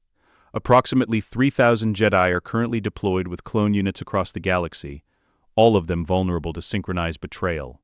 You'll have maybe 30 seconds warning before your generals open fire. Mace's hologram leans forward. Then what do you propose? We have a Sith Lord in the highest political office in the Republic, an army programmed to kill us. And you're saying we can't act? I'm saying we act carefully. Vader begins pacing. The movement is controlled, precise. First, Master T examines the chips and confirms they exist. That gives us physical evidence. Second, we extract a full confession from Dooku using any means necessary. He's already confirmed the basics, but we need details. Third, we compile evidence of Palpatine's financial connections to both Republic and Separatist military operations. The money trail will prove he's funding both sides. And then? Plo Koon asks. Then we move against him in a way that leaves no room for political maneuvering. We present evidence to the Senate. We broadcast it across the HoloNet. We make his exposure so public, so undeniable, that he can't spin it as a Jedi coup. Vader stops pacing. Sidious's power comes from manipulation, from operating in shadows. We drag him into the light where the entire galaxy watches, and we destroy him. Kit Fisto's hologram speaks for the first time. This plan requires days, maybe weeks. How do we know Sidious won't act first? Because he doesn't know we know, Vader says. Dooku's capture was unexpected, but not catastrophic from Sidious's perspective. The Sith Lord will assume his apprentice maintains operational security, that no intelligence has leaked. He'll be cautious, but not panicked. That gives us a window. Yoda's gimmer stick taps the floor. Risk there is. Great risk, but greater risk there is in doing nothing. The ancient Jedi's eyes open fully. Proceed with young Skywalker's plan, we will. Master T, examine the chips immediately. Master Windu, interrogate Count Dooku. Extract full confession. Masters Kuhn and Fisto investigate Palpatine's financial records. Find the connections. He pauses, and young Skywalker monitored, you will be. Trust you I do, but cautious, we must remain. The dark side, strong in you it is. Vader nods. I understand, Master Yoda. I'm not asking for trust. I'm asking for action. The council session continues for another hour.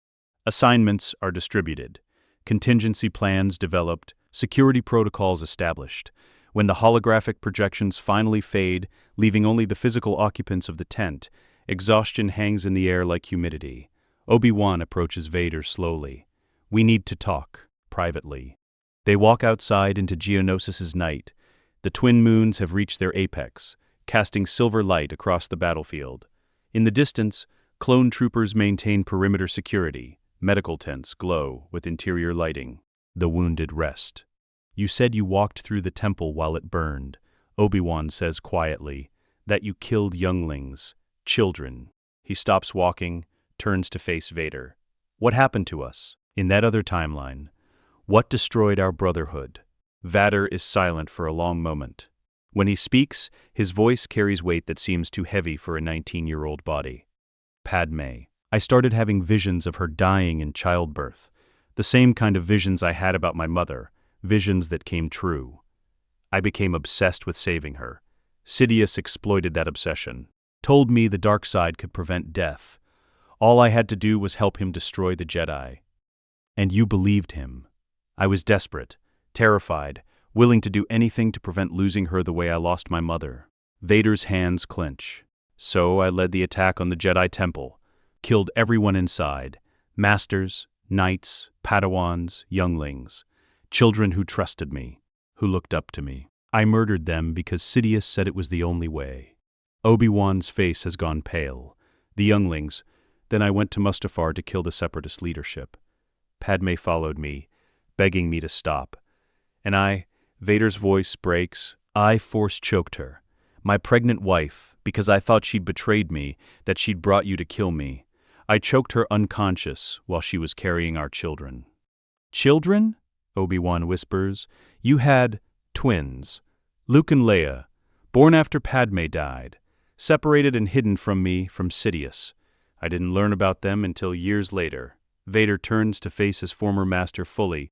"You were on her ship. You came out after I hurt her. We fought. You cut off my legs and my left arm, left me burning on the lava shore, and I hated you for it. For 25 years, I hated you." Tears stream down Obi-Wan's face. "I would never, Anakin, I would never abandon you, even if we fought, even if you fell, I would." "You did what you had to do, what I forced you to do." Vader's voice steadies. "In that timeline, I became a monster. Sidious found me, put me in a life support suit, and I spent the next 2.5 decades as his enforcer, hunting Jedi, crushing rebellions, enforcing Imperial law through fear and violence." He pauses. "Eventually, at the very end, my son helped me find redemption. But that took 25 years of horror." Obi-Wan sinks to his knees in the sand. His shoulders shake. "How do you carry this? How do you function with these memories?" "Because they haven't happened yet. Because I can prevent them from happening." Vader kneels beside him. "You were right about me, Obi-Wan. In the other timeline. When we fought on Mustafar, you told me I was supposed to destroy the Sith, not join them. You told me I was the chosen one, that I was supposed to bring balance. And you were right. But I did. Eventually. At the end, when Luke, my son, refused to kill me, refused to turn to the dark side, I finally understood what balance meant. I killed Sidious, saved Luke, and died in the process." Vader's voice softens. "But that took 25 years of slavery. 25 years of horror. I'm trying to achieve the same result without the horror, without losing everyone I love." Obi-Wan raises his head. His eyes are red, but his voice is steady. "Then let me help you, not as your master, as your brother. Whatever you've become, whatever darkness you carry, you don't have to carry it alone." For a moment, they stand in Geonosis' silver moonlight, two figures casting long shadows across rust-colored sand. "There's something else you need to know," Vader says quietly. "About Padmé. About us. You love her. I've loved her since I was 9 years old. In the other timeline, we married in secret after Geonosis, hid our relationship from the Jedi for 3 years. The secrecy, the fear of exposure, it poisoned everything. It made me vulnerable to Sidious's manipulation." Obi-Wan nods slowly. "And in this timeline?" "I don't know yet. She's alive. She's here. But she looks at me and sees someone different. Someone wrong. The boy she knew on Tatooine wouldn't kill without hesitation. Wouldn't speak like a veteran. wouldn't carry this darkness. Vader's voice drops. I'm trying to save her, but I don't know if the person I've become is someone she can love. Then be honest with her. The way you've been honest with me. Give her the choice. Means admitting that the 19-year-old Padawan she remembers is gone, replaced by something damaged and dangerous, and desperately trying to be better than what it became. But Obi-Wan is right. She deserves the choice. I will, Vader says. After we deal with Sidious, after the immediate threat is neutralized, then I'll tell her everything. They walk back toward the command tents in silence. Around them, the staging area continues its work. Medical personnel treating wounded, engineers repairing damaged equipment, clone troopers maintaining vigilance against threats that haven't materialized. Inside the command tent, Mace Windu is coordinating with holographic projections of other council members. Yoda sits in meditation, his presence in the Force like a calm center in a storm of activity. Vader watches the organized chaos and allows himself a moment of cautious hope. The Jedi know about Sidious now, know about the chips, know about the betrayal waiting to be triggered. They're investigating, preparing, building evidence. Sidious's perfect plan is fracturing, but somewhere on Coruscant, in an office overlooking the Senate district, Darth Sidious sits in darkness and feels the disturbance. Something has changed. Some variable has entered the equation that wasn't there before. The Sith Lord's yellow eyes open, and he begins to adapt.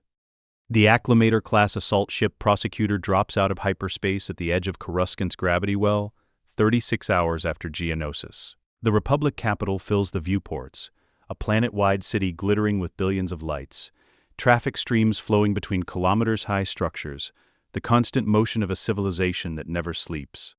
Vader stands in the observation deck, watching the approach. Beside him, Obi-Wan maintains a companionable silence. They've spent the hyperspace journey in careful conversation. Not interrogation, not therapy, just two people trying to understand how their relationship survived impossible circumstances. Behind them, in the ship's secure detention block, Count Dooku sits in a reinforced cell. The Sith Lord's confession has been recorded, documented, verified through Force-assisted truth detection. Every detail about Sidious, about Order 66, about the Sith conspiracy, all preserved in encrypted files that currently rest in a datapad secured to Vader's belt. You're nervous, Obi-Wan observes quietly. Sidious knows something is wrong by now. Vader responds. Dooku's capture, the extended interrogation, the delay in returning to Coruscant, he'll have noticed. He'll be investigating. He pauses. A paranoid Sith Lord is the most dangerous creature in the galaxy. Then, we move quickly, present the evidence to the Council, coordinate with the Senate, expose him before he can react. Vader shakes his head. The Council will want to deliberate, to verify, to debate the proper approach. By the time they reach consensus, Sidious will have adapted, created new defenses, maybe even triggered Order 66 early as a preemptive strike. So what do you propose? We bypass the Council. For now, Vader turns from the viewport. We go to Senator Amidala, to the political leadership who can move faster than Jedi bureaucracy. We build a coalition outside Jedi channels, prepare a simultaneous legal and military response that gives Sidious no time to maneuver. Obi-Wan frowns. That's highly irregular. The Council will object to being excluded from. The Council is compromised. Vader's voice is flat. Not by traitors, by process. By their need for consensus and deliberation, Sidious has spent decades studying how Jedi think, how they make decisions. He knows they'll debate endlessly before acting. We can't afford that luxury. The ship enters Coruscant's traffic control zone. Landing vectors are transmitted. The Prosecutor begins its descent toward the Jedi Temple's landing platform, a massive structure extending from the Temple's base, designed to accommodate military vessels and diplomatic shuttles. Master Yoda won't approve of this approach, Obi-Wan says carefully. Master Yoda will understand once the threat is neutralized. Vader picks up his travel pack, minimal belongings, mostly weapons and the datapad containing Dooku's confession. Sometimes you have to ask forgiveness instead of permission. They disembark onto the landing platform. The temple rises above them, 5 spires reaching toward Coruscant's perpetually clouded sky, a monument to 10,000 years of Jedi history.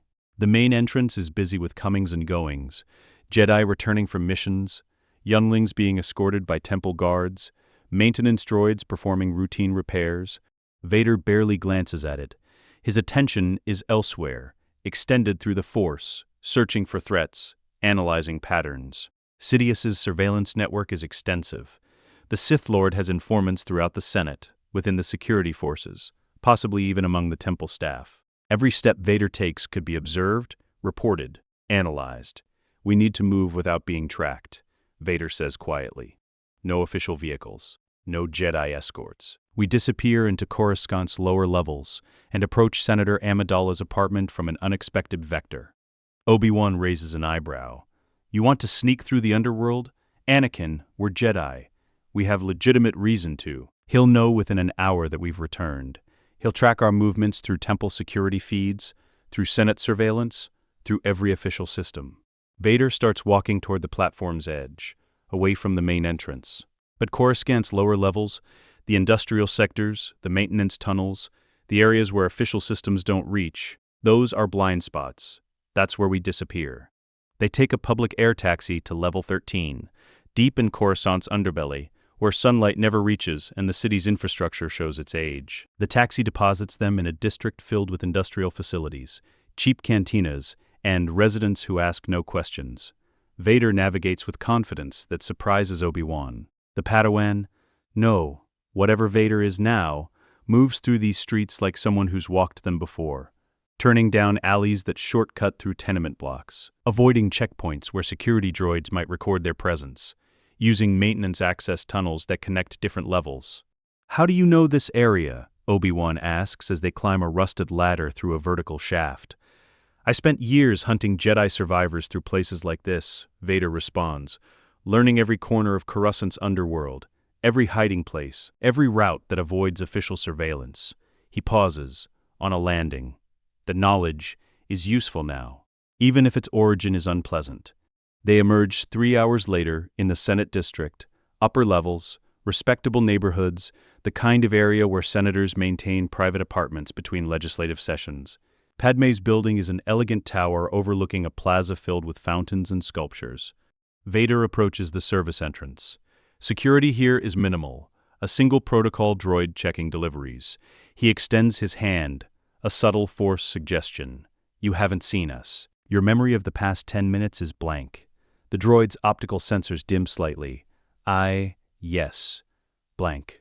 I haven't seen anyone.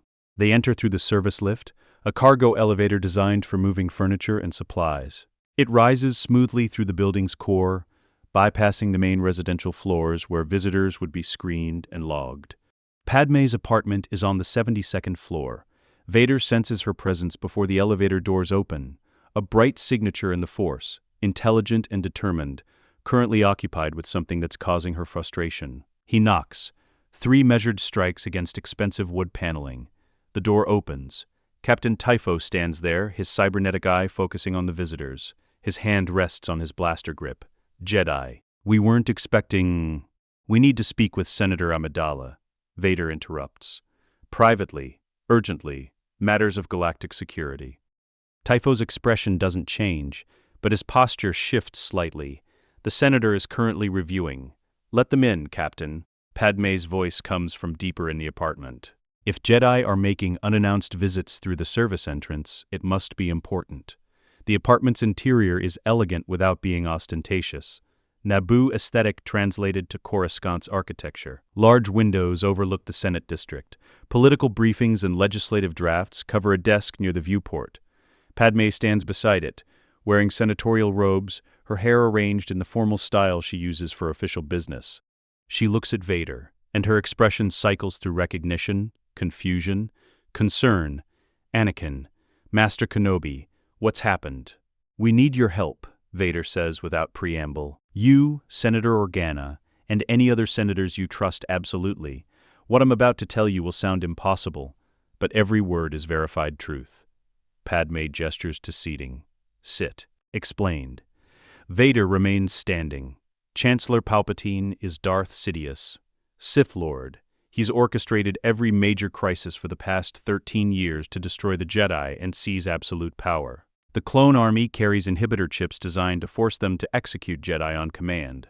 The war that's beginning is designed to give Palpatine emergency powers that he'll never relinquish. And if we don't expose him immediately, millions will die. The apartment goes silent. Even the ambient noise from Coruscant's traffic seems to fade. Padmé's political mask, the careful neutrality she wears during Senate debates, cracks. That's Anakin. That's an extraordinary accusation. Palpatine has been Naboo's representative, my mentor, a friend too. He's been your enemy since before you met him, Vader interrupts. The Trade Federation invasion of Naboo, he orchestrated it. The blockade that killed your people, he ordered it. Everything that's happened to you, the assassination attempts, the political opposition, the constant danger, all of it traces back to Sidious. Obi-Wan withdraws the datapad from his robes. We have evidence. Count Dooku's full confession, recorded under Jedi Truth Verification. Details of the Sith conspiracy, including Palpatine's dual identity. Her hands are steady despite the revelation. She begins reading, scrolling through Dooku's testimony, cross-referencing dates and events. Her expression hardens with each passing minute. If this is accurate, she says slowly, then we're looking at the greatest political betrayal in Republic history. The Senate will need to act immediately. Emergency session, vote to remove emergency powers. Arrest warrant issued through Senate security, not Jedi channels. She looks up, but we'll need more than one Sith Lord's confession. We'll need corroborating evidence, financial records, communication intercepts, witness testimony from multiple sources.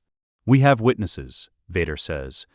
Jedi Council members have confirmed the inhibitor chips exist.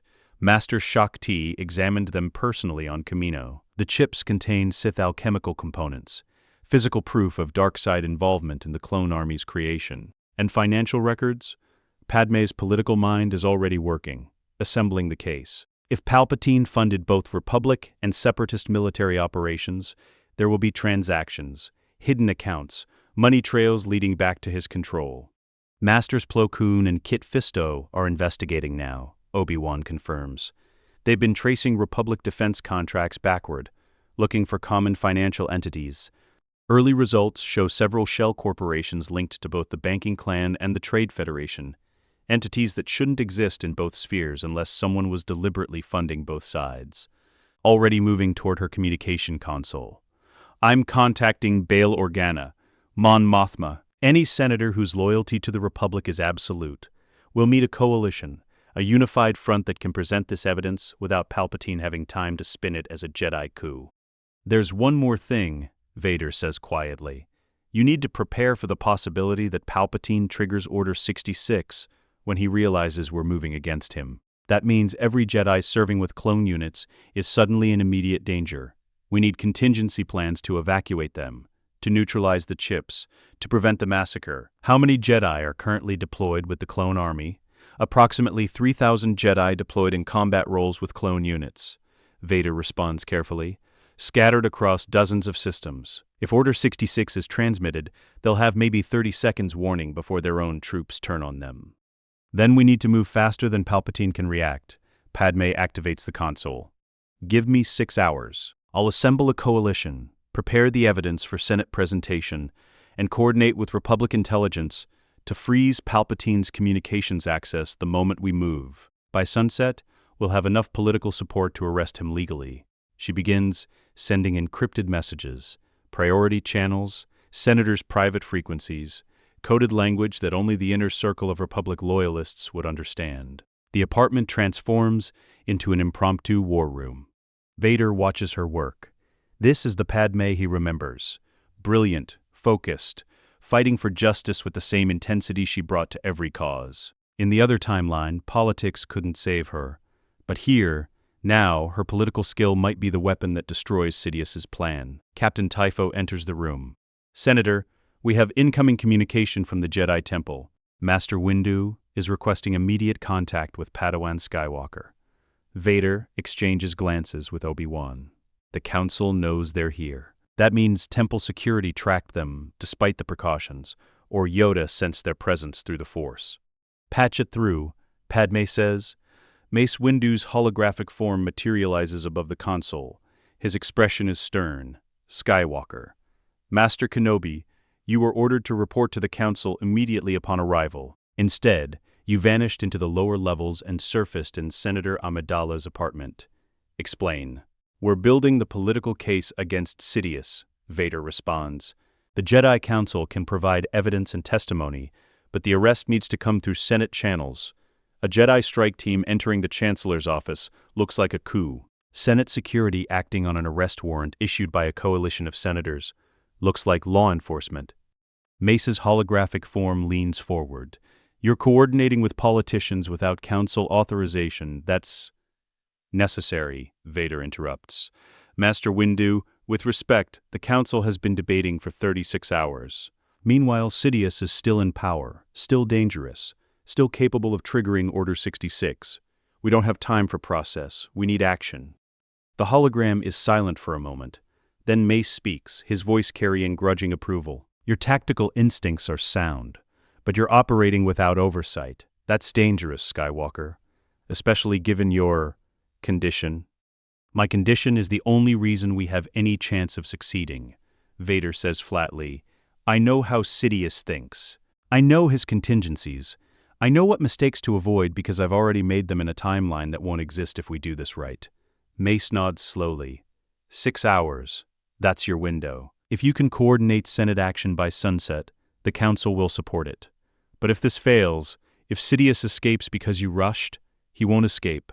Vader's voice carries absolute certainty. I've spent 25 years watching him win. I know exactly how to make him lose. The hologram fades. The apartment returns to its coordinated chaos. Padmé on multiple communication channels simultaneously. Typho coordinating security protocols. Obi-Wan cross-referencing evidence files with Senate legal codes. Vader moves to the viewport. Coruscant's skyline stretches to the horizon. Layers upon layers of city, billions of lives, a civilization that has no idea how close it came to being enslaved. His hand rests on the lightsaber at his belt. The borrowed weapon feels wrong. Too light, too balanced. Not the weapon he carried for 25 years. But it will serve. Behind him, Padmé ends another call and approaches. Anakin, or should I call you Vader? He turns. Anakin is fine. That's who I'm trying to be. Obi-Wan told me some of what you shared with him. About the other timeline. About what you became. Her voice is soft, but her eyes are sharp, analyzing, evaluating. You killed Jedi. Children. Then you spent decades enforcing tyranny. Yes. And now you're trying to prevent that future by using knowledge gained through those atrocities. Yes. Padmé studies his face. I don't know if I can reconcile the boy I knew with the man you're describing, but I believe you're trying to save people. That matters. It might not be enough, Vader says quietly. When this is over, when Sidious is dead, and the threat is neutralized, the Council is going to ask questions I can't answer. They're going to examine me, test me, try to determine if I'm safe. And the honest answer is, I don't know. The darkness is still there, Padmé. Every moment, then, we make sure you're not alone with it. That's what friends do. The word hits harder than expected. Friends. Not lovers. Not the passionate bond from the other timeline. Just friendship. It's less than what he had. More than what he deserves. Thank you, he manages. The sun is setting over Coruscant when Bail Organa arrives at the apartment with 6 other senators. Mon Mothma, Garm Bel Iblis, Fang Zar, Ter Tanil, Chi Ikwe, and Bana Brimu. Together, they represent a cross-section of Republic politics. Different species, different regions, different ideologies united by one common factor: absolute loyalty to the Republic's founding principles. Vader presents the evidence. Dooku's confession plays on a holographic display, the Count's aristocratic voice detailing the Sith conspiracy with clinical precision, the data on inhibitor chips, financial records showing shell corporations, communication intercepts suggesting coordination between Republic and Separatist military suppliers. The senators listened in silence. When the presentation ends, Bail Organa speaks first. If we move against Palpatine publicly, we risk civil war. His supporters in the Senate, the military-industrial bloc, the core world representatives who profit from defense contracts, they'll claim Jedi manipulation. The Republic could fracture. It will fracture worse if we don't act. Mon Mothma counters, a Sith Lord in the Chancellor's office? controlling an army designed to commit genocide against Jedi. That's not a government worth preserving. Better to expose the rot and rebuild than let it spread. The debate continues for an hour. Legal frameworks, political strategy, contingency plans if Palpatine resists arrest. Through it all, Vader remains silent, letting the politicians work. Finally, bail stands. We move tomorrow. Morning session of the Senate. I'll call for emergency debate on executive power limitations. During that debate, we present the evidence publicly. Senate security arrests Palpatine in full view of the assembled Republic. No secret operations, no room for conspiracy theories. Just law enforcement responding to documented treason. The senators nod one by one. Agreement reached. Padmé looks at Vader. And the Jedi? When Palpatine is arrested, we simultaneously neutralize the threat from inhibitor chips. Medical teams will begin removing them immediately. Then we have a plan. Vader says, "Tomorrow, Sidious falls." But even as he speaks the words, a cold sensation crawls up his spine. Through the Force he feels something shift, a disturbance becoming aware that its carefully constructed reality is about to shatter. Somewhere in the Chancellor's office, Darth Sidious smiles. He's been waiting for this moment. The Senate convenes at 0900 hours. 5,000 senators fill the grand convocation chamber. Floating platforms arranged in concentric rings around the central podium where Supreme Chancellor Palpatine presides. The chamber's acoustics amplify every voice, every murmur of conversation, every rustle of robes. Vader watches from the Jedi observation balcony. He's not alone. Mace Windu stands to his left, Obi-Wan to his right. Below them, scattered throughout the Senate platforms, he can sense the presence of 15 other Jedi Masters positioned at strategic points. If Palpatine attempts to flee, if the situation deteriorates into violence, they're ready. But the real action won't happen here. Palpatine sits in the Chancellor's pod, an elevated position that descends from the chamber's apex when official business begins. The elderly statesman's face projects grandfatherly warmth. His voice carries practiced concern as he addresses procedural matters. He looks exactly like what he pretends to be, a dedicated public servant burdened by the weight of galactic crisis. Vader can feel the Sith Lord's presence through the Force. Not the sophisticated oil-on-water sensation of Count Dooku, but something colder, deeper. A void that consumes light rather than merely concealing it. Sidious's Force concealment is perfect. To anyone without Vader's knowledge, the Chancellor would read as Force null, invisible. But Vader knows what to look for, knows the specific texture of Sith presence because he carried it himself for 25 years. Bail Organa's platform moves forward, its repulsor lift engines humming as it glides toward the central speaking position. Chancellor Palpatine, I call for emergency debate under Senate Rules of Order, Section 12, regarding expansion of executive emergency powers and oversight of military procurement. Palpatine's expression shifts to polite interest. Senator Organa, such matters are typically scheduled through committee review. Is there particular urgency? There is. Bail's voice carries across the chamber. I have evidence suggesting financial irregularities in both Republic and Separatist military contracts. Evidence that suggests coordination between supposedly opposing forces. Evidence that requires immediate Senate investigation. Thousands of voices overlapping. Questions, objections, demands for clarification. Palpatine raises his hand, and the noise gradually subsides. Senator Organa, these are serious accusations. If you have evidence of impropriety, please present it through proper channels. The Senate cannot simply, I'm presenting it now. Bail activates a holographic display. Financial records materialize in the air above the central chamber. Corporate structures, transaction histories, hidden accounts. These shell corporations appear in both Republic defense contracts and Separatist military suppliers. Same ownership structure, same financial routing. Someone has been funding both sides of this conflict. Palpatine's expression doesn't change, but Vader feels the shift. The Sith Lord's presence in the Force tightens. Contracts, focuses. The grandfatherly facade is still in place, but beneath it, calculations are accelerating. Mon Mothma's platform joins Bail's. Furthermore, investigation of the clone army's creation has revealed concerning irregularities. Organic control devices implanted in every clone trooper's brain. devices the Kaminoans claim are for behavioral modification, but which contain components that should not exist in pure biological engineering.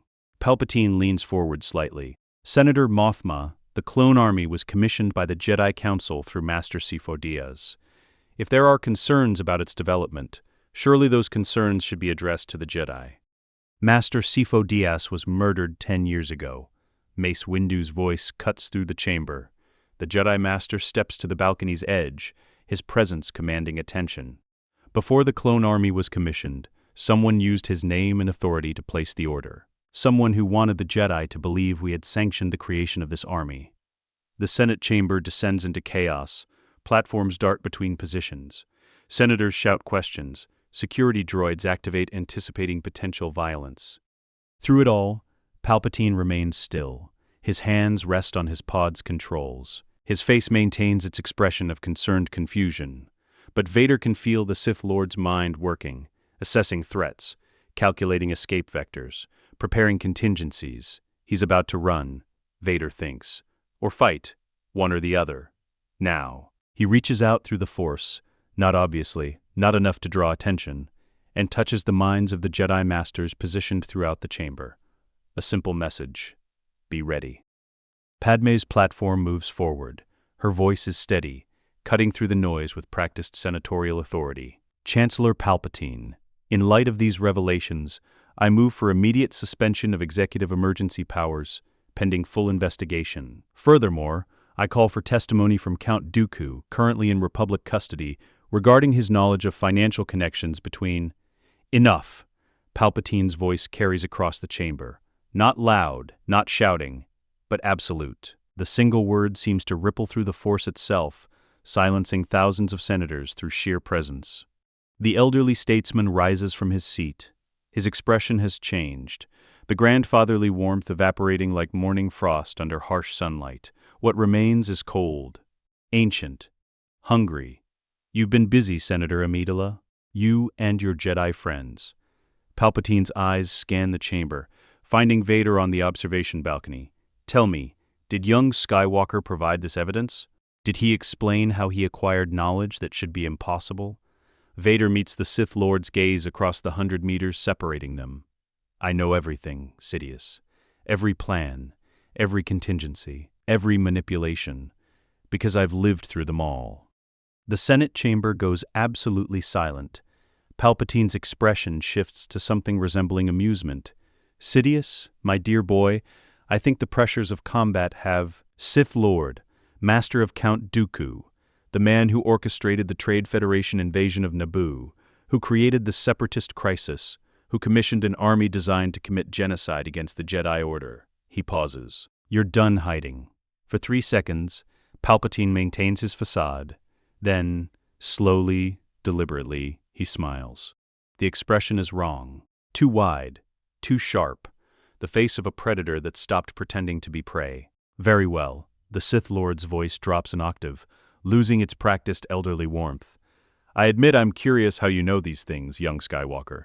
I've been monitoring you since Geonosis, watching your impossible skills. Your knowledge of events that haven't occurred. He pauses. Your remarkable familiarity with techniques I haven't taught yet. Yellow corruption bleeds into Palpatine's eyes. The transformation is subtle, not the dramatic shift from other Sith, but a gradual revelation of what was always there. Hidden. Waiting. Senate security droids converge on the Chancellor's pod. Chancellor Palpatine, you are under arrest by order of the Senate for treason against. Force lightning erupts from his fingertips. Not the focus strikes he used on individuals, but a storm. Blue-white energy arcs across the chamber, striking 6 security droids simultaneously. They collapse, their circuits fried, their metal frames smoking. The Senate chamber explodes into panic. Senators flee their platforms. Security personnel draw weapons. The Jedi Masters throughout the chamber ignite their lightsabers in synchronized response. But Palpatine isn't finished. His second hand rises, and the Force becomes a weapon. 3 Senate platforms, occupied by senators who've been particularly vocal in supporting the investigation, are suddenly seized by telekinetic force and hurled toward the chamber walls. Metal screams. Repulsor lift engines overload. The platforms crash with impacts that shake the entire structure. Senators scream, security droids open fire. Blaster bolts streak toward the Chancellor's pod. Palpatine doesn't even look at them. The bolts curve mid-flight, redirected by invisible force, impacting the walls and ceiling. He steps from his pod into open air, simply walking on nothing, supported by the Force itself. "You want truth, senators?" Sidious's voice booms across the chamber. "Here is truth. The Republic is corrupt, inefficient, dying. I have spent decades building something better, an empire, united under single leadership, capable of imposing order on a chaotic galaxy." Mace Windu leaps from the observation balcony. His purple blade cuts through the air in a perfect arc as he drops 15 meters, landing on Palpatine's invisible Force platform. His strike should have bisected the Sith Lord. Palpatine's curved lightsaber appears in his hand, materialized from some hidden compartment in his robes. The crimson blade ignites, intercepting Mace's strike with a screech of plasma against plasma. "Ah, Master Windu." Sidious's voice carries amusement despite the combat. "I've waited so long for this moment, to finally stop pretending, to show you what a real Sith Lord is capable of, not with the measured technique of Count Dooku, but with raw, overwhelming aggression." His blade moves so fast it becomes a blur. Mace barely deflects the first strike. The second forces him back. The third nearly breaks through his guard entirely. Other Jedi Masters converge. Kit Fisto launches himself from a Senate platform, his green blade joining Mace's purple. Saesee Tiin approaches from the opposite angle. Ajin Kolar descends from above. 4 Jedi Masters against 1 Sith Lord. Sidious's blade becomes a crimson whirlwind. He fights all 4 simultaneously, not defensively, but with predatory joy. His fighting style is Form 7 Juyo taken to its absolute extreme, every strike carrying lethal intent, every movement designed to kill. Kit Fisto's blade work is flawless. Textbook Shicho fundamentals adapted for underwater combat, now applied in open air. But Sidious anticipates every strike. Ajin Kolar's aggressive Form V attacks are parried with contemptuous ease. Saesee Tian's aerial strikes are redirected into killing blows that force the Jedi Master into desperate defensive positions. Only Mace's Vapod keeps pace. The Form 7 variant channels the opponent's dark side energy back at them, creating a superconducting loop of power. But even Vapod has limits when the opponent is this strong. Vader watches from the balcony. Obi-Wan starts to leap down, to join the fight, but Vader's hand shoots out and grabs his former master's arm. "Wait," Vader says quietly. "They need help. Palpatine is He's going to kill them if we don't time this perfectly." Vader's eyes track the combat below. Sidious is testing them, learning their patterns. In approximately 30 seconds, he'll shift from defense to offense. That's when we move. Below, the fight continues. Sidious laughs, actually laughs, as his blade locks against Mace's. "Did you really think you could defeat me? I am the culmination of 1,000 years of Sith evolution. The rule of 2 refined across 30 generations has led to me." His free hand rises. Force lightning erupts. Not at Mace, whose lightsaber would absorb it, but at Saesee Tiin. The Iktochi Jedi Master's blade comes up to block, but the lightning is a feint. Sidious's curved lightsaber disengages from Mace and strikes in a single fluid motion. Saesee Tiin's head separates from his body. The Jedi Master's corpse falls through the open chamber, tumbling toward the lower levels far below. His lightsaber spirals after him, deactivating as it leaves his dead hand's grip. The 3 remaining Jedi Masters press harder, but now they're reacting, not attacking. Defensive. Uncertain, now, Vader says. He doesn't leap. He falls. Drops from the observation balcony with no attempt to slow his descent through force manipulation. 30 meters of free fall. Terminal velocity building, the chamber floor rushing up. At the last possible moment, he extends his hand. The force cushions the impact, not enough to stop it entirely, but enough to prevent injury. He lands in a 3-point crouch on Palpatine's invisible Force platform, the impact creating a shockwave that staggers even the Sith Lord. Vader rises, his borrowed lightsaber ignites, blue blade humming. His eyes lock on Sidious's yellow gaze. "Hello, Master," Vader says quietly. Or should I say, Sidious. The Sith Lord's expression shifts. Recognition flares in those yellow eyes. Not recognition of Vader's face, that's just young Anakin's features. recognition of something else, something deeper. You, Sidious whispers, you're not supposed to exist. Not yet. I haven't turned you, haven't broken you. You're years away from becoming Darth Vader. Vader completes the sentence. Your enforcer, your weapon, the monster that killed everyone you pointed me at. He raises his blade into guard position. Except I came back, and this time, I'm not your apprentice. I'm your executioner. Then he throws his head back and laughs. The sound echoes across the Senate chamber, genuine delight mixed with something that might be respect. Fascinating. Absolutely fascinating. Time travel? Alternate timelines? The Force has granted you knowledge of futures that haven't occurred. His smile widens. Tell me, did you really think I wouldn't have contingencies for this? His presence in the Force suddenly explodes outward, not attacking. Broadcasting. A signal transmitted through the Force itself, carried on specific frequencies that organic receivers can detect. Across Coruscant, in Republic military bases and clone garrisons and gunship hangars, inhibitor chips activate. Order 66 has been transmitted, and across the galaxy, Jedi serving with clone units suddenly find their commanders raising weapons. Vader feels it through the Force, multiple presences winking out as blaster fire catches Jedi unprepared. Not all of them, his sabotage worked. Maybe half the chips malfunctioned, gave warnings, allowed the Jedi to defend themselves. But half of 3,000 deployed Jedi is still 1,500. 1,500 Jedi dying in the span of 30 seconds.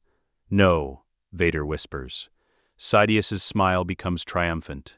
Yes, you may have disrupted my timetable, boy, but the outcome remains unchanged. The Jedi Order dies today, and you, his blade rises. You'll watch it happen before I kill you. The rage building in his chest is familiar. The same fury that consumed him on Mustafar, the same darkness that powered him for 25 years. But this time, he doesn't fight it, doesn't suppress it.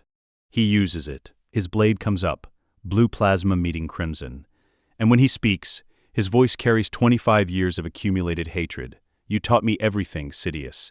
Every technique, every manipulation, every use of the dark side. Vader's strength surges, forcing the Sith Lord's blade back. Now let me show you what your greatest student can do.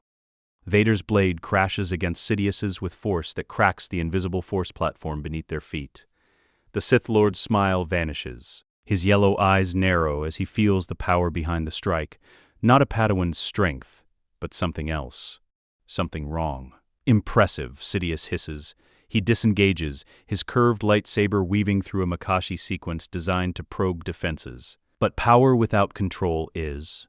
Vader doesn't let him finish. His blade cuts through the Makashi pattern with pure Gemso aggression. Overhead strike, diagonal slash, pommel strike aimed at Sidious's jaw. Each attack forces the Sith Lord backward across the platform. Around them, the Senate chamber burns, scattered fires from destroyed platforms, smoke rising toward the vaulted ceiling, senators evacuating through emergency exits while security personnel maintain perimeter positions.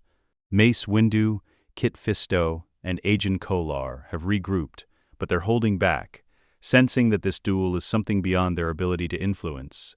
Sidious's expression shifts from amusement to calculation. He's fighting someone who knows his techniques, because that someone learned them from him in another lifetime.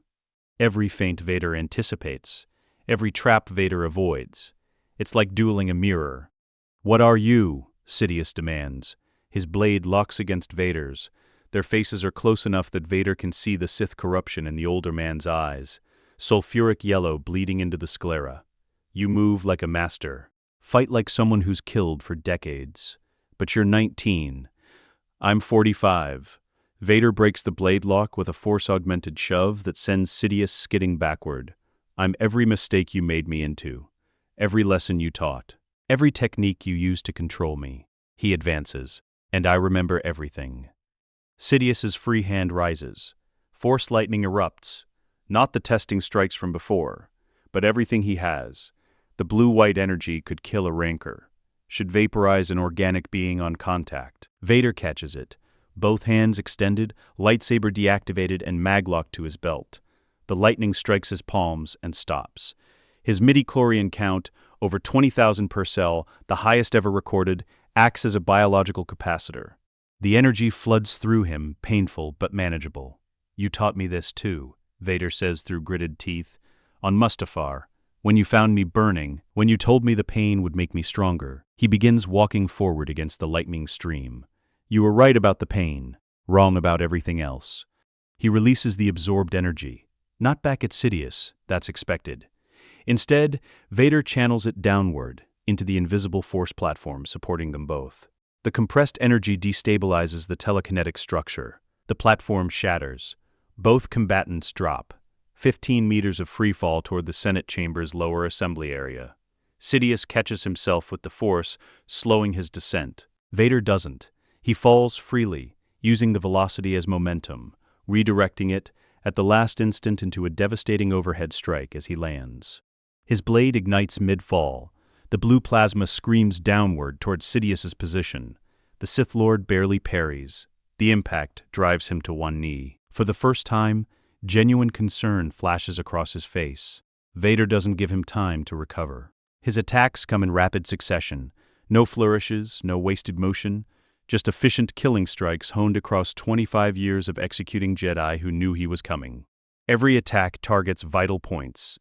Every follow-through creates openings for the next strike. Sidious is forced fully defensive. His Juyo becomes Soresu by necessity. Minimal movements, maximum efficiency, conserving energy while seeking any opening to counter. But Vader knows Soresu too. Spent decades fighting Obi-Wan in his memories, analyzing how to break the defensive form. He feints high, draws Sidious's blade up, then drops low and sweeps the Sith Lord's legs with a force-enhanced kick. Sidious hits the ground, rolls, comes up with his hand extended, and the Senate chamber's debris becomes projectiles. Chunks of destroyed platforms, broken seats, twisted metal, all hurled at Vader simultaneously from 6 different angles. Vader's blade becomes a shield. He deflects 3 projectiles, dodges 2, catches the 6th with telekinesis, and sends it back twice as fast. The metal fragment catches Sidious's shoulder, burning through his robes, scoring flesh. First blood. The Sith Lord touches the wound. His fingers come away red. He stares at the blood for a moment, then begins to laugh again. Not amusement this time. Something darker, more desperate. "You think you've won? You think killing me stops anything?" Sidious's voice rises. "Order 66 is transmitted. The Jedi die regardless. The Senate is in chaos. Even if you kill me, the Empire will rise. Someone else will seize power. The strong always dominate the weak. That's the natural order." "Maybe," Vader circles, maintaining optimal striking distance. "But that someone won't be you. And the Jedi won't all die. My sabotage worked, half the chips malfunctioned. 1,500 survived. That's 1,500 masters and knights who know the truth, who hunt down anyone trying to continue your work." Sidious's expression twists. "You sabotaged." Understanding dawns. "Camino, when you visited after Geonosis. You corrupted the chip programming. You taught me to plan for every contingency, to never rely on single points of failure." Vader's blade angles toward Sidious's chest. "I learned from the best." The Sith Lord's rage explodes. He attacks with everything. Juyo taken beyond its theoretical limits. Every strike carrying lethal intent, the dark side howling through him like a hurricane. His blade moves so fast it nearly vanishes. Vader meets every strike. His defense is perfect, because he's fought this exact opponent in simulation 1,000 times. Every night in the suit, reviewing combat footage, analyzing Sidious's patterns, looking for weaknesses he could never exploit because the suit made him too slow. But now he has Anakin's body, young, fast, undamaged. And he has Vader's experience, decades of refined technique, tactical brilliance born from surviving impossible situations. The combination is overwhelming. Vader's counterattack breaks through Sidious's guard. His blade cuts across the Sith Lord's chest. Not deep, not fatal, but meaningful. Proof that the immortal monster can bleed. Sidious staggers back. His breathing is labored. His robes are scorched and torn. Blood seeps from multiple wounds. "You can't kill me," he gasps. "I know essence transfer. I have clone bodies waiting. Even if you destroy this form, I'll return. I always return. I know, Vader advances. "You told me about essence transfer when you thought I was broken enough to never use it against you. You showed me the cloning facilities. Explained the technique." He raises his blade. "And in the 25 years I served you, I destroyed every single one of those facilities. Killed every scientist who knew the process. Erased every file that contained the research." Sidious's eyes widen. "That's impossible. You couldn't have. I did it as Vader, your loyal enforcer, following orders you gave me to eliminate security risks." Vader's voice is cold. "You never realized I was eliminating your own contingencies, making sure that when you finally died, it would be permanent." The Sith Lord's expression cycles through shock, rage, and finally, fear. Real, genuine fear. "In the other timeline," Vader continues, "my son killed you, threw you down a reactor shaft aboard the Death Star. You died screaming. But this time, I'm not giving you the dignity of a dramatic fall." His blade comes up. "This time, you just end." Sidious makes one final attempt. Both hands rise. Every ounce of force power he possesses channels into a storm of lightning, not aimed at Vader, but at the Senate chamber support columns. If he can't win, he'll bring the entire structure down. Kill everyone. Bury the evidence in rubble. Vader extends his hands. The lightning arcs toward him instead, drawn by his overwhelming force presence like metal to a magnet. He absorbs it all, feeling his cells overload, his organic tissue beginning to char, the pain transcending anything the suit ever inflicted. But he holds it, contains it, compresses it, then releases it in a single directed pulse, not lightning, but pure concentrated force energy. The blast strikes Sidious' center mass. The Sith Lord's body convulses. His lightsaber falls from nerveless fingers. Smoke rises from his robes. Vader closes the distance. His blade rises, falls. Darth Sidious, Dark Lord of the Sith, orchestrator of a 1,000-year plan, dies in a collapsing Senate chamber with his own apprentice's blade through his heart. The yellow corruption fades from his eyes. What remains is just an old man, frail, broken, mortal. The mask of Sheev Palpatine returns for just an instant, before death takes even that. Vader withdraws his blade. Sidious's corpse slumps to the ground. He stands there, breathing hard, his hands still smoking from the absorbed lightning. And then he feels it, a warmth in his eyes, a subtle shift. He raises one scarred hand to his face, touches near his eye, and knows without seeing a mirror, yellow is beginning to bleed into the blue, the beginning of corruption. The price of using so much darkness, so much rage, so much hate to fuel his power. Not yet complete, not the full transformation, but starting. The cost of saving everyone, the Senate chamber goes silent, except for crackling fires and distant alarms. Mace Windu approaches slowly. His expression is unreadable. Shock, approval, concern, all mixed together. Is it over? Vader deactivates his lightsaber. For him, for the Sith, yes. And for you? Both are burned from absorbing Sidious's lightning. Second-degree burns, already beginning to heal through force-assisted regeneration. In the other timeline, this would have meant more cybernetics, more suit components, more distance from his humanity. Here, it just means pain, real, organic pain that will heal. "I don't know," he says quietly. "I'm not the boy I was, but I'm not the monster I became either. I'm something in between." Obi-Wan arrives, running from the observation balcony's emergency stairs. His eyes take in the scene, the corpse, the destruction, the exhausted Jedi Masters, the clones, Order 66. Some of them turned on their Jedi commanders. We have reports of casualties across the galaxy. How many? Vader asks, though he already knows the approximate number. Approximately 1,500 confirmed dead from the deployed Jedi forces. Another 1,500 survived. Their chips malfunctioned or were deactivated in time. Obi-Wan's voice is heavy. "Half of our combat-deployed Jedi, Anakin. Half of them are gone. But half survived," Vader counters. "In the original timeline, all of the deployed Jedi died. Today, we saved 1,500 lives." He looks at his former master. "It's not perfect, but it's better." The Senate chamber's emergency services arrive. Medical personnel, firefighters, structural engineers assessing damage. Bail Organa emerges from wherever he sheltered during the fight, his senatorial robes scorched, but his expression determined. The Senate will need to convene an emergency session, Bale says. The Chancellor is dead. The executive structure is compromised. We need interim government immediately. And the clone army, if half of them just executed their commanders, we can't trust them. Every clone needs to be examined, chips removed. We're looking at months of medical operations. Padmé approaches Vader. She's safe, stayed in the observation area throughout the fight, protected by Jedi Masters who prioritized civilian security. Her eyes search his face, and Vader knows she sees it, the faint yellow tinge beginning to show in his eyes. "You did it," she says softly. "You stopped him. We stopped him," Vader corrects. "The political coalition, the evidence gathering, the coordinated action, that was you and Bale and Mon Mothma. I just finished it." Her hand rests briefly on his scorched arm. "What happens now? To you, they'll examine me, test me, try to understand what I am."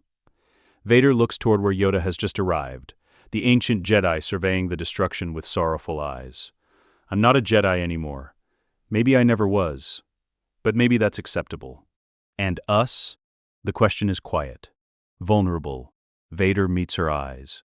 "In the other timeline, we married in secret, hid our love, and the secrecy poisoned everything. This time," he pauses, "this time, I'm not going to hide. If you want to build something with the person I've become, we do it honestly, publicly. No secrets. The Jedi forbid attachment. The Jedi nearly died because their rules were too rigid. Maybe they'll learn to adapt." He manages a small smile, the first genuine smile since waking up in the arena. "And if they don't, I'm already outside the Order. I can break rules without consequence." Padmé returns the smile. "Then we'll see. Together, no secrets." The Senate chamber is evacuated. Emergency services work through the night, pulling survivors from debris, treating injured, documenting the destruction. By dawn, Coruscant knows. Chancellor Palpatine was Darth Sidious. The Sith conspiracy has been exposed. The Republic survived. Barely. 3 months later. The Jedi Temple, meditation gardens. Vader sits on a stone bench overlooking Coruscant's skyline. He's been here often since Palpatine's death, not meditating in the traditional sense, but simply existing, breathing, feeling sunlight on skin that isn't covered by a helmet. The yellow tinge in his eyes has faded somewhat. Not disappeared. The corruption lingers, a permanent reminder of the darkness he channeled to destroy Sidious. But it's stable now, not spreading. The Jedi healers say it may never fully vanish, but it won't consume him either. A scar, like the ones on his hands from the lightning, visible proof of what he survived. Yoda approaches on his hover chair. The ancient Jedi has aged visibly in the months since Order 66, the weight of 1,500 deaths pressing on him like physical mass. "Young Skywalker," Yoda says quietly, "or call you Vader, should I? Either works." "Decided," the Council has. "About your status." Yoda's ears lower. "A Jedi Knight, we cannot make you. Too much darkness you carry. Too many techniques forbidden you use. But expel you, we will not. A new classification we create. Jedi Consular, no rank, no title, but permission to access temple resources, to train, to help rebuild. That's more generous than I expected. Saved us, you did. The Order, the Republic, lives that would have been lost, you preserved." Yoda's expression softens. "Judge you, we will. To ensure the darkness does not consume you." Fair enough. The ancient Jedi's hover chair begins to depart, then pauses. "One question I have. The other timeline, where you became Darth Vader, where you killed many. Did you ever find?" Vader considers the question for a long moment. "At the very end, when my son refused to kill me, refused to turn to the dark side, when I finally chose to save him instead of serving Sidious. In those last moments, dying from the lightning that destroyed my suit, yes, I found peace. Now I'm finding it earlier, without the 25 years of horror first." Yoda nods slowly. "Enough, that is, enough." The hover chair glides away, leaving Vader alone in the gardens. Padmé arrives as the sun sets. She's no longer a senator, resigned after the emergency that followed Palpatine's death, citing need for personal time. But she stays active in Republic reconstruction efforts, working with Bale and Mon Mothma to rebuild governmental structures. She sits beside Vader on the bench. The chip removal operations finished this morning. Every surviving clone has been examined and cleared. They're free now. Actually free. Good. And Captain Rex, the clone who commanded your assault company, he asked about you. Wanted to know if you'd consider training clone officers in Jedi combat techniques, now that they're no longer slaves to programming. Training clones to fight like Jedi, to defend themselves, to survive situations where normal tactics fail. Padmé's expression is serious. We saved half the deployed Jedi. We freed the clones. But we still need an army. The Separatist remnants haven't surrendered. There's still a war. A smaller war. One we can win. But not today. She takes his hand, the scarred one, still healing from Sidious's lightning. Today we rest. They sit in silence as Coruscant's lights begin to glow against the darkening sky. Behind them, the Jedi Temple stands, damaged but intact, its population halved but surviving. Around them, a galaxy slowly rebuilds from the edge of catastrophe. Vader closes his eyes, breathes, feels Padmé's hand in his, feels the force flowing through him. Light and dark still in tension, still battling for dominance, but balanced, controlled. He is not Anakin Skywalker. That boy died in the arena on Geonosis. He is not Darth Vader. That monster was prevented from ever existing. He is something new, something that carries both identities, but is defined by neither. The chosen one who brought balance not through destruction, but through prevention, not through redemption, but through ruthless, honest transformation.